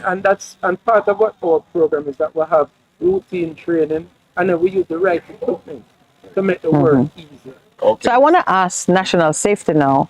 Well, two questions, and you can share it up as you see fit. For those listening who may say that is a direction I could pursue, what are the eligibility requirements. So think on that for me. But in terms of the gear, for those who want to be somewhat independent, and they have to purchase their own gear, and is it affordable? How affordable is it? So think about it in this way. It's kind of like insurance, right? You never know the cost of it until you suffer a loss. Until you don't have it. Until you suffer a loss. And the loss in this case could be a loss of life. Yeah, or limb. Or a limb. And then if you have a medical injury, that could be in with you for life. And the cost. So to outfit you with the PPE would probably cost you $100,000. Okay, that's a worthwhile investment. Shoes, everything, depending on what you're doing, the gloves, and they're not cheap, but it's not a one-time investment. It's something you have to replenish over years. Yes, like. But the good thing with the PPE is that they last. All right. So based on what we sell and we provide from the best manufacturers and suppliers in the world. And the beautiful thing I appreciate with JPS, and I see a lot of the other multinationals doing it as well, that are in Jamaica, and they're forcing Jamaicans to get fall in line. Standard. Yes. Standard. So you can go and buy a helmet, for $900 or $800. Right. But will it meet the standard that you need? So we are importing helmets. We're bringing helmets into the country that people could, in their ignorance, purchase, but it's an eggshell. I wouldn't say that. It may not be fit for the purpose for the purpose. So different horses, different courses. Absolutely. So some knowledge is important when you're choosing your gear. And that's why I asked about the eligibility requirements, because there are a lot of us who see menial tasks as for the brainless. I'm just, being crass in my choice of words, because I want you to be direct. People need to be trainable, but what level of education or experience you need to have to set your sights on being a line person. A line person. Right? Yes. So there are two ways I can answer it, right? Yeah. How I would want it and how it is. All right. Right. So let me start with how it is first. So how it is now, it would not be uncommon for you to find a lineman now who is very good at his job, who can read and write. And that is just a reality. Yeah. Right? He does good work, dexterous, has the ability to climb, work safe, follow the rules. And maintains the standards for safety. And maintains the standards for safety. Because experience is kind of what it was. It started out from an apprenticeship type, yes. But as more and more standards start coming into the space, you realize that it requires some amount of matriculation to be able to absorb the information, adhere to the rules, to read and understand. Work with the gear. Do you have technical components to the gear as well? Devices that you have to work with? As Ricardo was alluding to, as it evolves, yes, and you move into the world of more technology, you have to be able to flow with it. Right, but what I would say though, guys, is the linesman has to be somebody who has good decision-making skills. Critical thinking yeah. Because when you're working at height and there's a situation that presents itself before you, you have to be quick to decide what to do and what to do for myself. But what also to do for those So you're not allowed to freeze and wait it out. So even though I just said it may be thought of as a skill for persons with menial tasks, the truth is linesmen are probably very, very intelligent persons. Have to be. And I'm sure they are. Yes. It's the whole thing about education. I don't want to get into and human valuation, which I was talking about. But it's a type of education. You have some person that you put them in front of a book. That's not for them. Yes. Put them in front of a classroom. Everything. Expert knowledge being. Yes. And they grasp everything fires. Right. Yes. So it's how we educate our people for the different tasks and professions. Linemen with degrees, associate degrees, but they enjoy the work. Yes. Because it's fulfilling for them, right? They like the service component of it. Hands-on, on the ground, in the field. In the field. And as Granville said, the decision making. When you have to de-energize an area to work, have all of the safety systems, it's so much things that go into just working. Sound like you're flying a plane. It's like flying a plane. And then also, as I was talking about the standards, a lot of the checks and balances now for the work, because auditing is also a part of the performance evaluation of the work, right? So how was the work planned? Did you execute it to how it was? And the post-event analysis.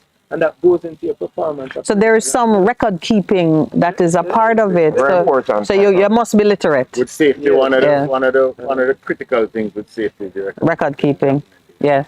As I said at the conference, your PPE is really your last line of defense. Yeah. There are lots of other things you have to do before you actually put on the PPE Yes. and go to work, Yes. including the documentation. Yeah. Yeah. The documentation before, the documentation during, During. and the documentation After. Because that provides a basis on which people can learn, adapt, change, grow, improve. You know, I always remember my swimming coach telling me that the first way to save a person who's drowning is to talk them out of the water. The last resort is jumping in. Absolutely. But most times you see people Talk them jump out in of it first. first. Yes. Talk Oh, them out yes. of the water. Yes. He stands on the thing and restore confidence. Okay. Well, He doesn't get wet. one more thing on that, though, in terms of one of the things that we found as well, and why the conference was important for the contractors, because that level of record keeping, that level of compliance, the respect that you need to have to hire the right people with the right skill set Yes. is kind of New to them. or That would be inconsistent. new to them. Right? So we need for them to understand that in order to give value service, you need to have valuable inputs as well. Right? Some of what you were talking about this morning. Yeah. Yes, it might change the rate because to your point. Yes. Right? It's inevitable. But we want a professional service because it is a professional service. And JPS willing to pay for the professional. Yes, a professional Yeah. service. Because- And we are sure that contractors will get more work Done. done if Quality they More work, demand, of course. into their business, Their capacity and their raise the workers. standard. So to the contractors now, that is a completely outsourced part of your business. Yes. So you've created an opportunity really for entrepreneurs to build a business meeting that need. Yes. So who offers the training that they require? National Safety, is No, that a we space don't. in the No, market for you? Well, we can do OSHA type training. Yes. But the linesman training is very specific. Look, one sec. What is OSHA? You are talking, you know. American. It's the American standard. What does it Yeah. mean? I know it's OSHA. What does Right. that It's the mean? Organization for Safety Health. Occupational Safety and Health Association. Right. Right. Jamaica has a standard which is coming on board through Ministry of Labour. Yeah. And that's what they call JOSHA. Josha. Yeah. But we're not quite How creative. very creative. Josha. Percy, why you made him say that? Yes, we're getting there. We're getting there. But one of the You could call him Joshua. maybe. Tell you Maybe one of the things, one of the ways we'll get there faster is by companies like JPS Yeah. Yes. Enforcing. requiring Yeah. that their contractors, their service person, Perform to that standard. if And paying And for paying. that level of, I have to go on a yes. JPS site, right? Cause we not only supply gear, we do other services with JPS. When I have to go on a JPS site, they give me a long 8.5 legal form. I have to fill out everything on there, what size shoe I'm wearing, make sure I'm not vest with it, and all that Did you has to brush be your done. teeth this morning? Everything has to be done. You look at it, ask you what type of toothpaste. Everything has to be done for each Yes, person that's for going each on person site who's going on. before they even open the gate and say, all right. proceed to Wonderful. work. Wonderful. So therefore, everybody has to get in line. I've seen it with other multinationals as well, as I said. When I go to other establishments, right now I have to fill out a whole. It's like I said to the people, what is this you're giving me to do? But I understand. Yes. Because it holds you accountable to your own crew right. that's Having- with you. And having worked with other standards, ISO in particular, with the quality standards for nearly 10 years. 10 years I've been working with it. I have an appreciation for what it does and what it means. So Jamaica is moving away from the Factories Act level of maintaining worker safety. What they're doing Keep is, your hand out of the grinder. no, what they're doing is improving upon it. Yes, we're Are you moving using on. that as Yeah. a base?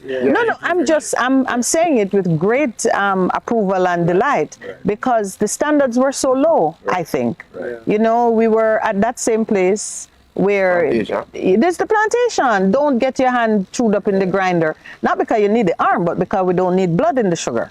And you know, so it's You know good to that's see us. interesting, not because that's not a major thing in terms of how people are thinking. Yeah. Not they don't want blood in the sugar, but they don't want. It's not about your arm, because you know you're a slave. That one-armed slave can go do something over there, but they don't want to contaminate. Well, take a while to evolve and change. Yeah.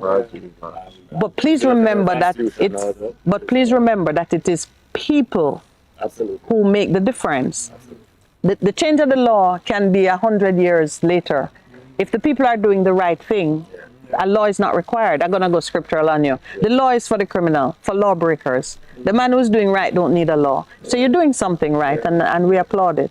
Yeah, so we have to we are committed to pushing safety, right? And we have some key follow-ups from the conference. Okay, right. Some key takeaways. So going into the conference, we knew that we would have had those takeaways. Yeah. But we wanted the collective buy-in. So when the audience there sees it intrinsically, they'll support it. Right? So are you available to sit on the Constitutional Reform Committee? Because it sounds like you Just the time. don't have the time. Oh, you take the time. So No, because talking about getting the buy-in of your community, you kind of have an idea of what you're coming away with. Yes. But it can't be just you alone with it. It has to be, I see that collaboration as an important part of it. Was climbing towards collaboration and safety. Yeah. It was actually done on International Linesman Day as well. Yes. So everything, the universe can Yes, man, you hit it right on every note. As national safety to be that co-brand with us right at the top. Yes, national safety. And this is the national, first national youth conference for this. Let me tell you, Everything just Granville came could together very well. spell the name of that. That name is worth more than the The business. name is just, the name was just It was visionary. Yeah, yeah. For the founders of the business, it was visionary. They're still, I give them a lot of credit. Yes, man, every I give time. them the confidence as well. So it's easy for them. Too. Yeah. Wonderful. Yeah. easy conversation. Yeah. Very easy. Very, very easy. Oh, we're up on the time. I knew that the two of you would require more than half an hour, but I was taking a shot at it. One element in your conference was financial planning for business growth. Yes. And you heard me on the revenue model talk. Yes. What was the wisdom coming out of those This was one discussions? of the opportunities that we needed to present to the contractors, because oftentimes they see financing as an inhibitor to growing the business, right? So we had Sagicor, small Wow. and medium enterprise that was there. We had NCB, small and medium enterprise. We had JPS Credit Union that was there as well, who has been a friend to the industry for years. And we also had Scotia Insurance, because insurance is a big part of what contractors are required to have to work with us. Yes. So basically we created that financial space, financial education and opportunity for the contractor base to apply to. So let me ask you the big question for me. Just coming out of other industries where, the business prospects are good, the candidate is capable, but the banks always want collateral. And many a time, they don't want your safety gear as collateral. Does JPS stand with contractors who need to capitalize their business for growth? Any kind of support comes from that quarter? So our contract would be a collateral, because the contract is a future beautiful, instrument that they can actually use. It has a particular value, which is kind of like a promise to the contract. Yes. Right? So that by itself might help, but these contractors are not unsophisticated businesses. These are companies with equipment, with registered offices. And some of them have 20, 30, 40, 50 staff. Yes. And vehicles. And vehicles. So it's not. So it's really more an awareness of formalizing, strategizing. So the financial education to grow the business is really what the insertion was into the conference. To motivate and give them the confidence and to as push. I told you, some of the lessons learned from the investigations that we did, what the contractors are saying is money is a problem. You understand me? Yeah. Access to money is a problem. And it's why I asked you the collateral question, and not to press you to be a partner in a way you're not currently being, but maybe to motivate you to consider how you can add your voice as an advocate for some of the financial institutions to be more responsive to how that segment needs to grow. And exactly what you Yeah. said is what I said to all the financial institutions when I personally spoke to them. Yes, yeah, I said, look here, we have a gap, we need to fill it. yeah, Get on board and get with it. yeah. So those who are wise, they see that As an opportunity, yeah. for them. Yeah. Because if I have a contract from JPS to say this is what we will pay you, I can say that to the bank, and that's what a lot of people have done in the past. Have this contract. But banks want real estate, Oh, jeez, man. especially real estate. They need to change their business And if you use vehicles, they only give you 30% of the value because the vehicle can crash tomorrow, and that's real Some of the estate. things we saw is that they are offering new to the market types of financing. Okay, right. All right, we're getting the signal for time, and I'm going to ask the producer's permission. Just keep you for like 5 more minutes, if you don't mind, when after the break, so we can do a wrap up and say goodbye to you. Sure. You're deserving of the additional time. Thank you. We'll be right back. Thank you.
Best 100 FM is the authentic voice of Jamaica, promoting your prosperity with better vibes and better music. Let us promote your goods and services for you. Advertise with us. For more information, call our office at 876-276-8935. That's 276-8935. This is your beloved Pastor Percy from the Morning Connection. Support our commitment to Jamaica by joining us on Wednesday mornings at 7:30 when we pray for the nation. Show us you care. Advertise with us.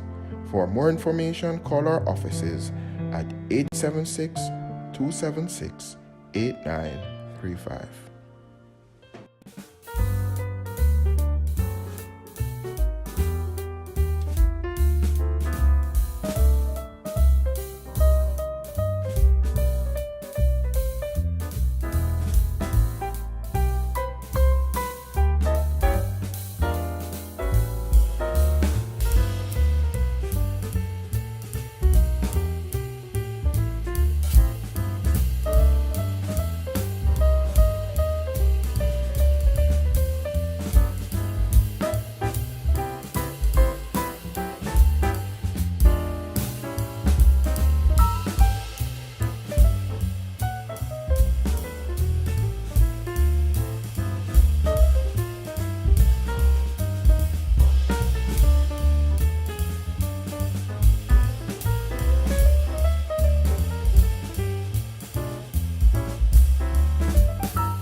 Welcome back.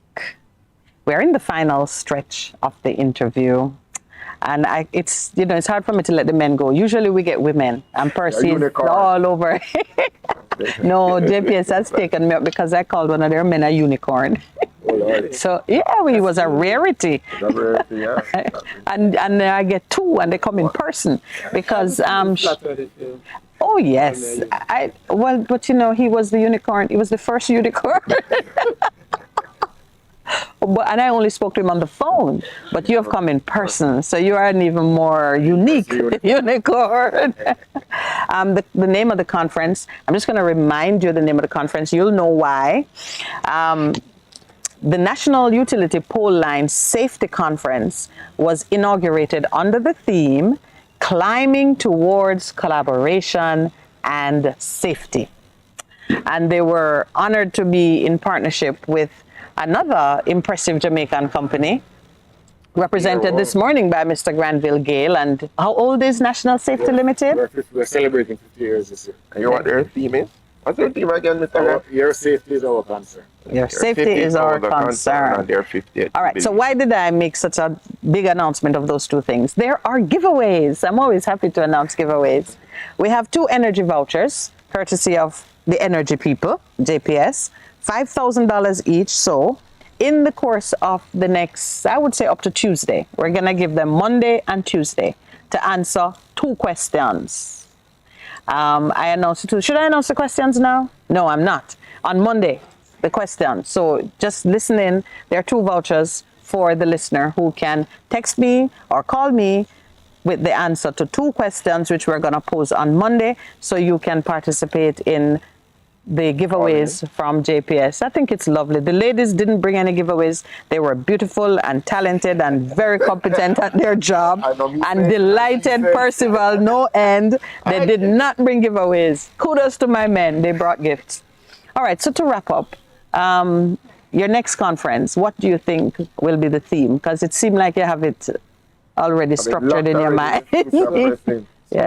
We're going to have a series of conferences, but this one is unique for linemen, focusing on the pole line safety aspect. Remember, I said it was a broad power system, but we're just putting the spotlight just on the pole, right? So the next conference that we're planning now is actually looking at different technologies, battery energy storage, renewable energy, and things like that. Because JPS is doing EV, and you have this project with IDB. Yes, with IDB. You're training people. And that's your shop as well. You definitely have to visit us again, man. Because I asked a very hard question on a prior occasion. I wanted to know, when can I, as a Jamaican, say, you know what, I'm going to wash in the night because the power is cheaper in the night? When? As to talk about different technologies, I said, in another jurisdiction, in another country. Yeah, so the good thing is that everything is in place for it. We just need the regulation to catch it. But you remember what I said about laws? Yeah. They're for lawbreakers.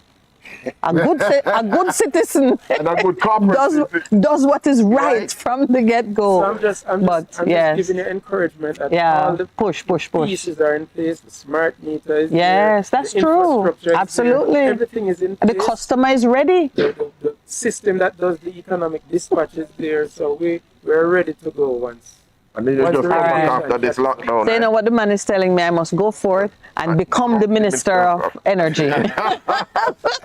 Everything is in it's there. We do need more advocacy. Well, and for you now, safety, such a big issue in Jamaica, in large measure because there are some who say we are ungovernable and indisciplined, and it's hard to bring us in line. I wouldn't necessarily say that.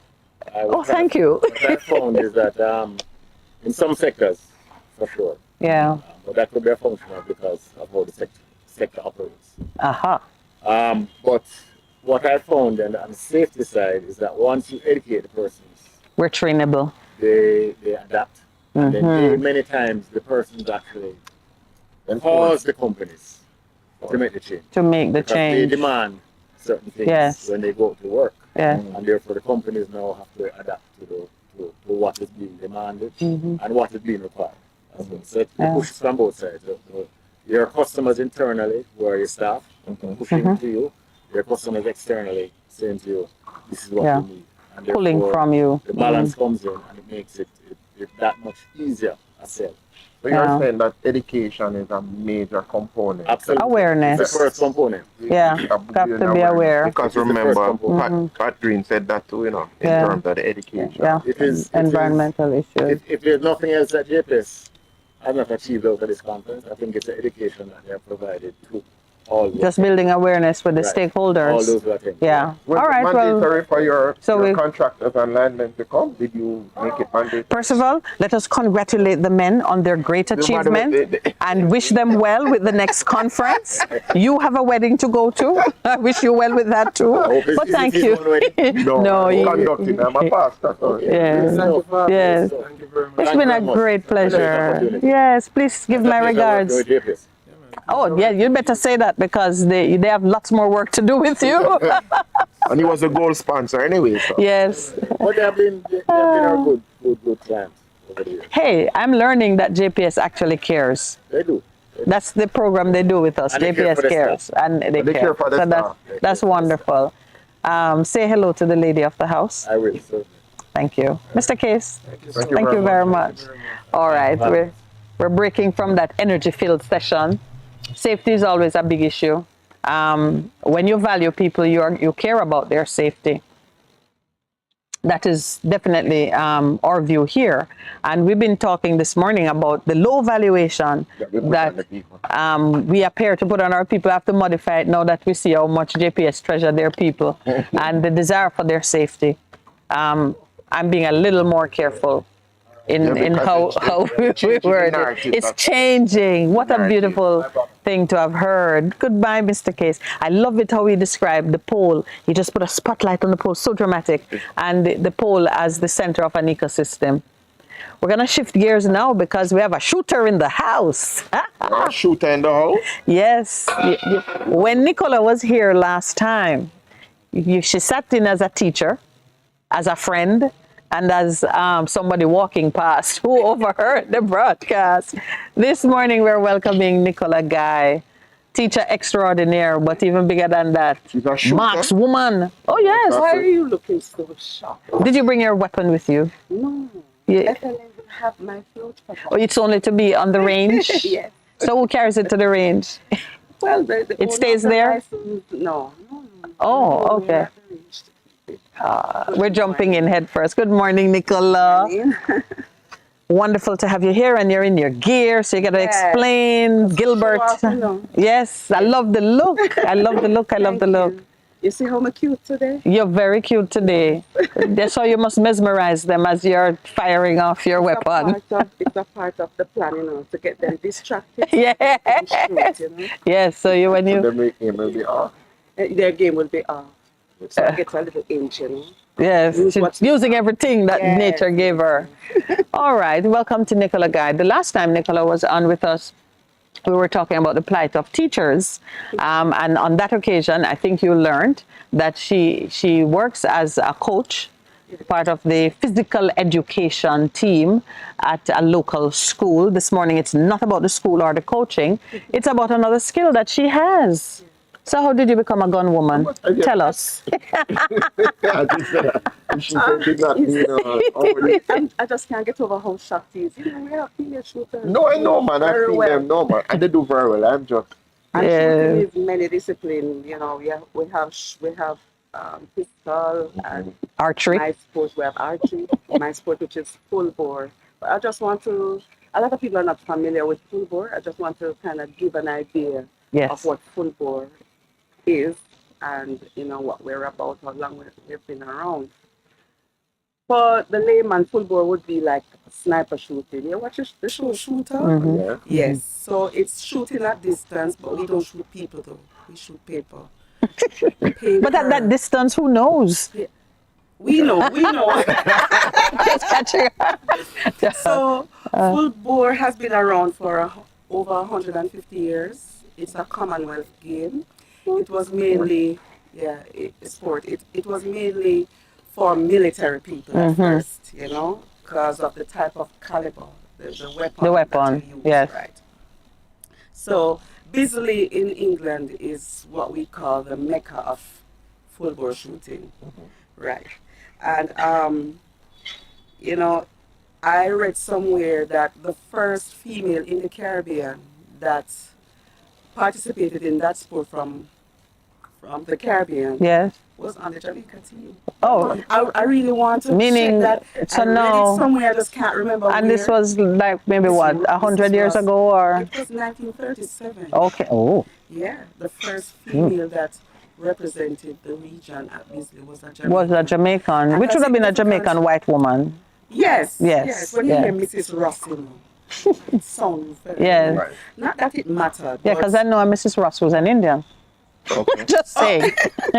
Yeah, so That's was an in interest. That's 1937. interesting trivia. 1937. In 1937, a woman participated in the Commonwealth Games Among military men. among the military men. A Jamaican woman. Encourage her. Yes, I hope she hadn't been shooting at black Probably. people in the wilds. I don't have details of that. I just read it somewhere and felt it was worth mentioning. Yes, yes. So You know? women in the sport is not a new thing, Not a rare only- thing, but not it's new. Very rare. And it's significant for me because being the national champion for Jamaica this year and the first female to do that, it Hold was on. significant for So, me. here, So so they- wait. So you are the national champion, Yes. and you beat out all the males and things. I So I still have to go back and shoot with them, you know. No matter So if it's a mix. so, but Yeah. So it's a mind mix. them put me out. No, So okay, it's a that's mix. Let me ask a question. So it's a mixed gender sport. Yes. You compete as one. As one. It's not a So male there, section or no, female. No. Oh, So my that Lord. is why it's So much important. so significant. important to me. As a matter of fact, it is. I didn't even know I would have been at the place with my humble beginnings in the Yes. sport Yeah. to reach national champion so quickly. So when did you begin in the sport? I went to Guyana when Jamaica didn't compete that year for that regional for some reason or the other as a spectator. Okay. And how I got there, you know, is right here at this club, at the Ligani Club. We kind of look a bit fast, and I heard Major Nelson talking about just coming from Major Nelson Canada. himself being quite the champion, please. Yes, let me tell you, he was my first coach. He introduced me to the sport. Yeah. But I overheard him before I was aware of full Full bore, bore, what it and was. what full bore was about, and even had any idea that I would hold a rifle in my hand. Talking about his conquest in Canada. In Canada. Coming back, no, in Canada. We have competition in Canada. Commonwealth. Part of the Right, Commonwealth. Commonwealth But it was the countries Commonwealth part, Games. but it wasn't the Commonwealth Yeah. game. But Okay. he was, he was telling us. I got very interested. I said, you know what? I want to try that. But I said it. I just said it. Yes. You know. After that, as I told you before, I was a spectator in Guyana just to go and watch and just for a trip. And I don't know, my personality just pulled all the Canadians and the other Caribbean people in. They were so warm to me. But said, you hadn't need to started come." shooting No, yet. I just come too fast. You I just didn't were, tell you. okay, I'm fast, okay. you know. So, Well, that you was know, how you ended up on the program the first time. So we know. it's another skill I have. It's being a talent. fast, It's a yes. talent. It works. So, when I was there in Guyana, a Canadian gave me a hat with Canada on it and said, "You're going to be, See you in Canada. yeah, we're going to see you." And I was like, I really should come back and take this up. This was in October of 2017. So that's And I 2017. turned to Major, and he turned back to me and said, I'm going to get you ready for Yes. the next competition, which was like 5 months from there. Wow. Did you That compete? was unheard of. Yes. Or did you competed? How well did came you right do? back and jumped in my jacket and lie down on the mat and started. Aye, all right. So I went to Barbados where the next competition was in May of 2018. Yes. And I won the Tyro class. What is the Tyro So the class? Tyro class How in many full classes bore, you have? 3 classes. Okay. So when you're just shooting for the first The time, beginner. the beginner. Yeah. So what we call a rookie. Yes. Rookie. So I went in after 5 months of introduction. 'cause Preparation. let me tell you, I don't know how it happened, but Major Nelson is a great coach. Big up Major Nelson. Yes, yes, yes. Yeah.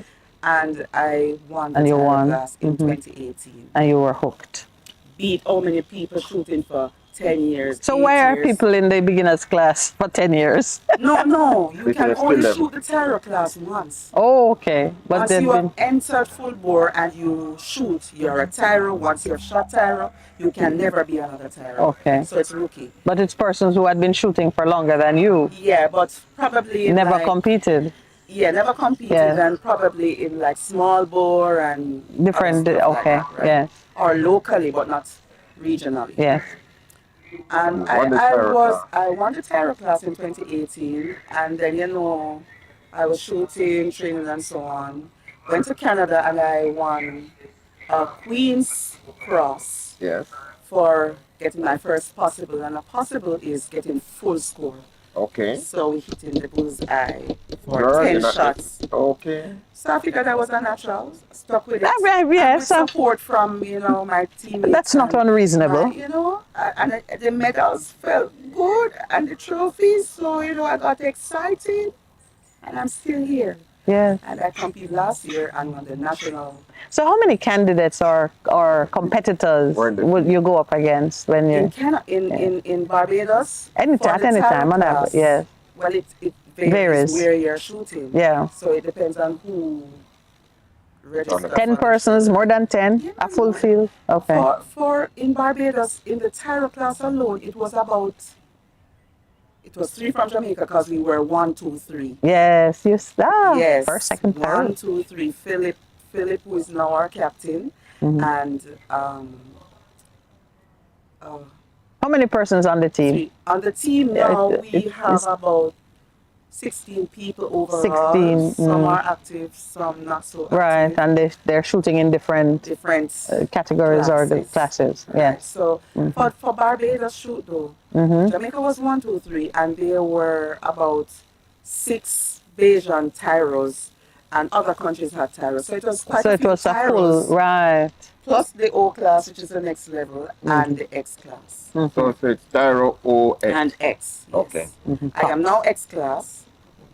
Each time I compete, I move out of class. Some people stay in classes for a while because you have to make top 15 in the region in order to be get promoted. The X class. So you've been on an accelerated path. So now you're a national champion. Yes. So So do tell us, because you're here because things are happening and you want to drum up some support. Yes. What's happening? Females in Jamaica over the years, even though it has improved, still have a challenge getting sponsorship. The men get sponsorship and the women don't? No. Well, for minor sports, I was going to go into that now. Minor sports, over the years, even though it has improved, has struggled to get sponsorship. So consider a female doing minor sports. So you mean with all the gun runnings in Jamaica, shooting is a minor sport? But they don't just rule. We're talking about the shooting is a minor Shooting sport. on the positive side. It's a minor sport. It's a minor sport, and it is such a good sport. Shooting has caused me to be a little more patient, a little more calculating, because it's not something you can just run out there and do. You have to be focused. You have to take your breathing. So it's wind direction, atmospheric conditions, about distance, light. It's so much, but you have to come out of the range because it can't be explained in a program like this. So you're looking for support. I'm looking for support because I've tried the Ministry of Sport. I've tried in sport with all the fraud. There's no money left. You got to Olympic Association. They've got me anything. Because if you're a national champion, I think through the JRA. Yeah. Overall, as a club for shooting, but for full bore, because we have competition that is separate and apart from the other disciplines. Right? So essentially, you as national champion is left to figure out your own funding. So we're Jamaicans. Like the hurdler said in the games, the Carifta, she said we're Jamaicans. So I have to figure it out. You're figuring it out. I figured out one way. And one way is, this way that I've figured out so far is that I'm keeping a barbecue. So you're hosting a barbecue. I'm hosting a barbecue. And along when I have barbecue. What is the venue? It is going to be at the Mona Hockey Field. And it's called the V-Bull. And that's very significant to me. Please tell us about the V-Bull. V-Bull is bullseye. Aye. What is in full bore, V-Bull is bullseye. So you get a V.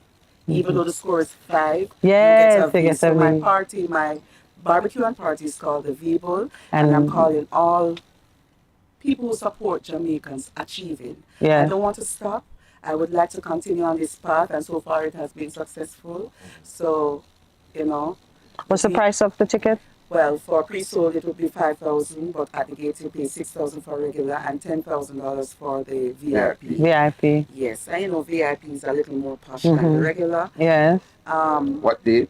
It's May 23rd, Labor Day. Right. So that's so you can go and paint your do sidewalk, your clean your thing, house, and then come and eat some good food. Yes. At the V-Bull. At the And your autograph sign. So are you going to do any demonstration shooting? No, we can't. FLA, I will not be doing anything like that. Where's the camera? Say it into the camera. No. There will be no demonstration shooting, but you will get to meet the champion, the national full board champion of Jamaica. Yes. When is your next competition, Nicola? Okay, so we are going to be competing for Jamaica has won the region, by the way. Jamaica won the region. Champion. We are the regional champions. We're going to defend that championship in Antigua on between the 7th of May to the 14th. And also we'll be competing in Canada. All right, so next month you're scheduled to go defend your title in Antigua. In Antigua. Yeah. And you need the financial support and the love to just keep excelling at what you do, getting the V-Bull.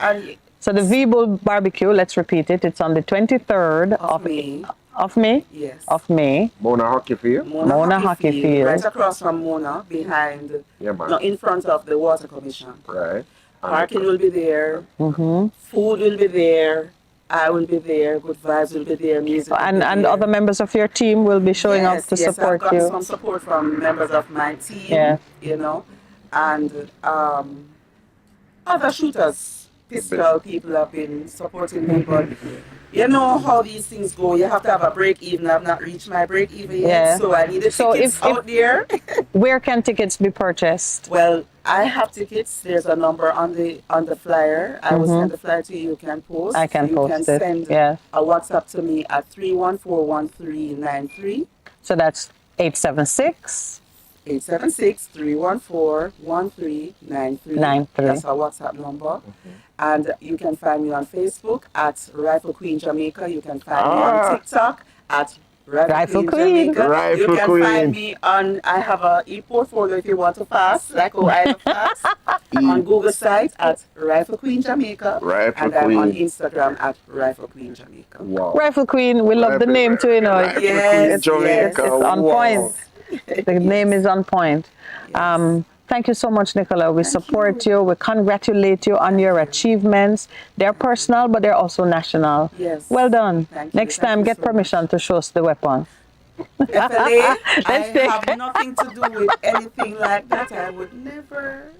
But you can come out to the range and watch me train on a Sunday at Twickenham Park. Ah, so that's where we, yes. Bring tickets with you, so those who want to see the Rifle Queen at work. About the fundraiser, May 23rd. All right, we'll deal with. Yeah, we're going to repeat some of the particulars for you. We chat with Nicola during the break. Yes. Just stay with us. We're getting into the final run. This is the Morning Connection. We will be right back.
Welcome back. This is the last segment of the show. Pastor Percival has gone to get 2 more people hitched. He has a wedding to officiate at 10. So he's cutting it a bit close, and I hope he minds all the rules of the road as he hustles to get to the next location. But here we are, wrapping it up for this morning's exercise. It was just such a wonderful interview with those 2 gentlemen, one from JPS, the Ricardo Case, Director of Engineering Services, and Mr. Granville Gale, whose name I didn't immediately recognize, but whose face is unmistakable, CEO of National Safety Limited, former squash player, father of 2 beautiful children, husband to another squash player herself, the daughter of one of Jamaica's most famed veteran squash players, Mr. Douglas Beckford, who he said, wow, Dougie is still playing squash, and his son-in-law has retired. But it was good to see both of them and to learn what it is that they are doing. I am particularly impressed by the conference and the energy behind what Mr. Case did and the way he explained it. As he said, he just put a spotlight on the pole. The pole is probably the simplest, most inoffensive part of their network. I mean, for the most part, it's either wood or concrete. It is nondescript, one would say. But to hear him speak of it and position it, it is an opportunity for careers. The reason I'm going back to it is because I want listeners who are looking at ways to maybe upgrade their own skills, seek to do something different, to see the opportunity that it represents, to become a part of the professionals who serve in as important a sector as the energy sector. Clearly, terrestrial facilities are a part of the future. I did not ask them about putting their infrastructure, their line infrastructure underground, which many have spoken about because of the extensive hurricane season, which countries like ours have to endure. Many persons have said that it would be better if the poles and towers and so on were not visible, and if you ran your infrastructure in conduits underground. We didn't have that conversation. It seems like we're going to have towers and poles, and line men, line women, those who climb, are going to be a part of the near future. That being so, apparently HART has training courses. National safety itself can be a point of contact for some information on how to get yourself into this bustling new industry. And if this host has her way, and there is an actual revaluation of human labor in this country, you will be able to earn a good living doing something that is very important. I got to talk about Nicola. I've known Nicola. Nicola is just a woman of the kind of boldness you can't help but admire. Because when I first met Nicola, Nicola was just learning to play squash. She had taken up the racket and, she was doing her thing. It is always a brave thing as an adult to step onto a court where people are watching you and make your first hesitating steps in a new direction. And she took on squash. And now I'm hearing that in the same period of time, she was also taking on no less than full bore shooting. She's the national champion. We were happy to include her in this morning's program as she just says her bit, encouraging Jamaicans who are generally supportive of impressive effort like she has displayed to support her.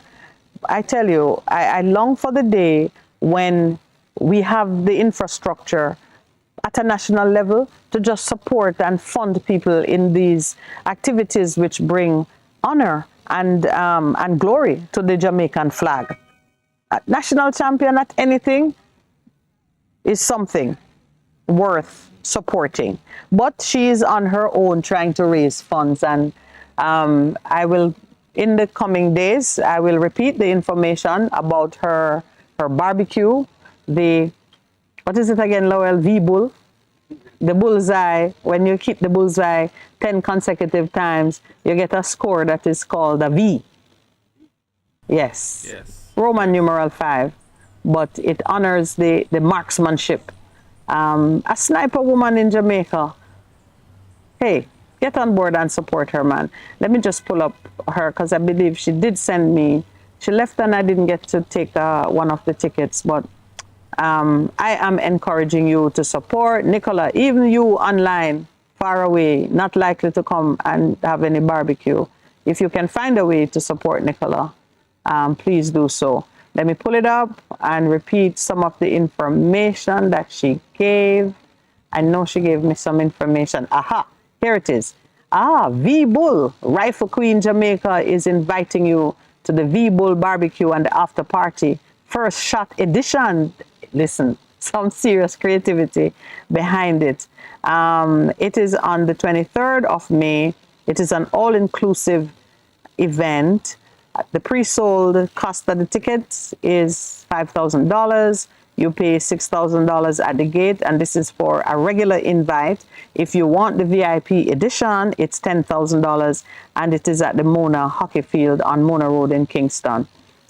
She does have the number. I'm going to repeat it. Her number is 876-314-1393. So that's my bit, just encouraging you to support my friend Nicola, the Rifle Queen, the national champ, in her effort to, just continue to finance her activities. And any corporate citizen who is listening and you're part of a company and you know that this is a worthy cause, just, do something to help her.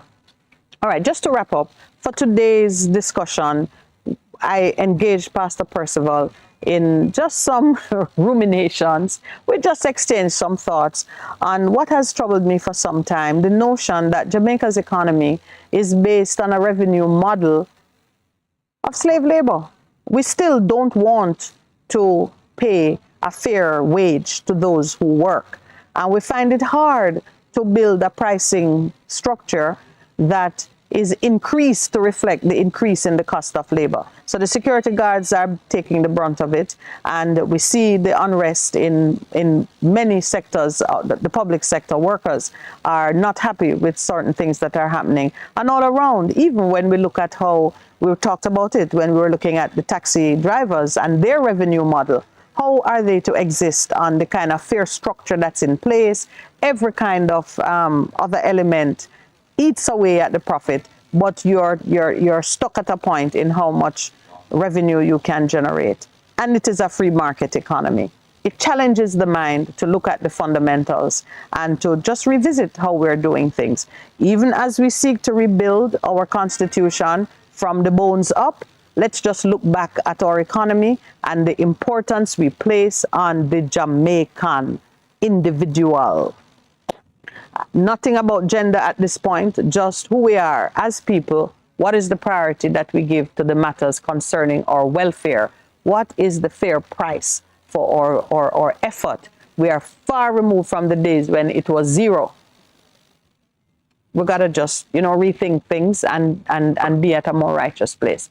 So that's it for the morning. I want to thank those on air and online, especially the ones who have persevered, because I gather there might have been some occasional break in transmission. But you persevered, you've stuck it out with us. I thank you.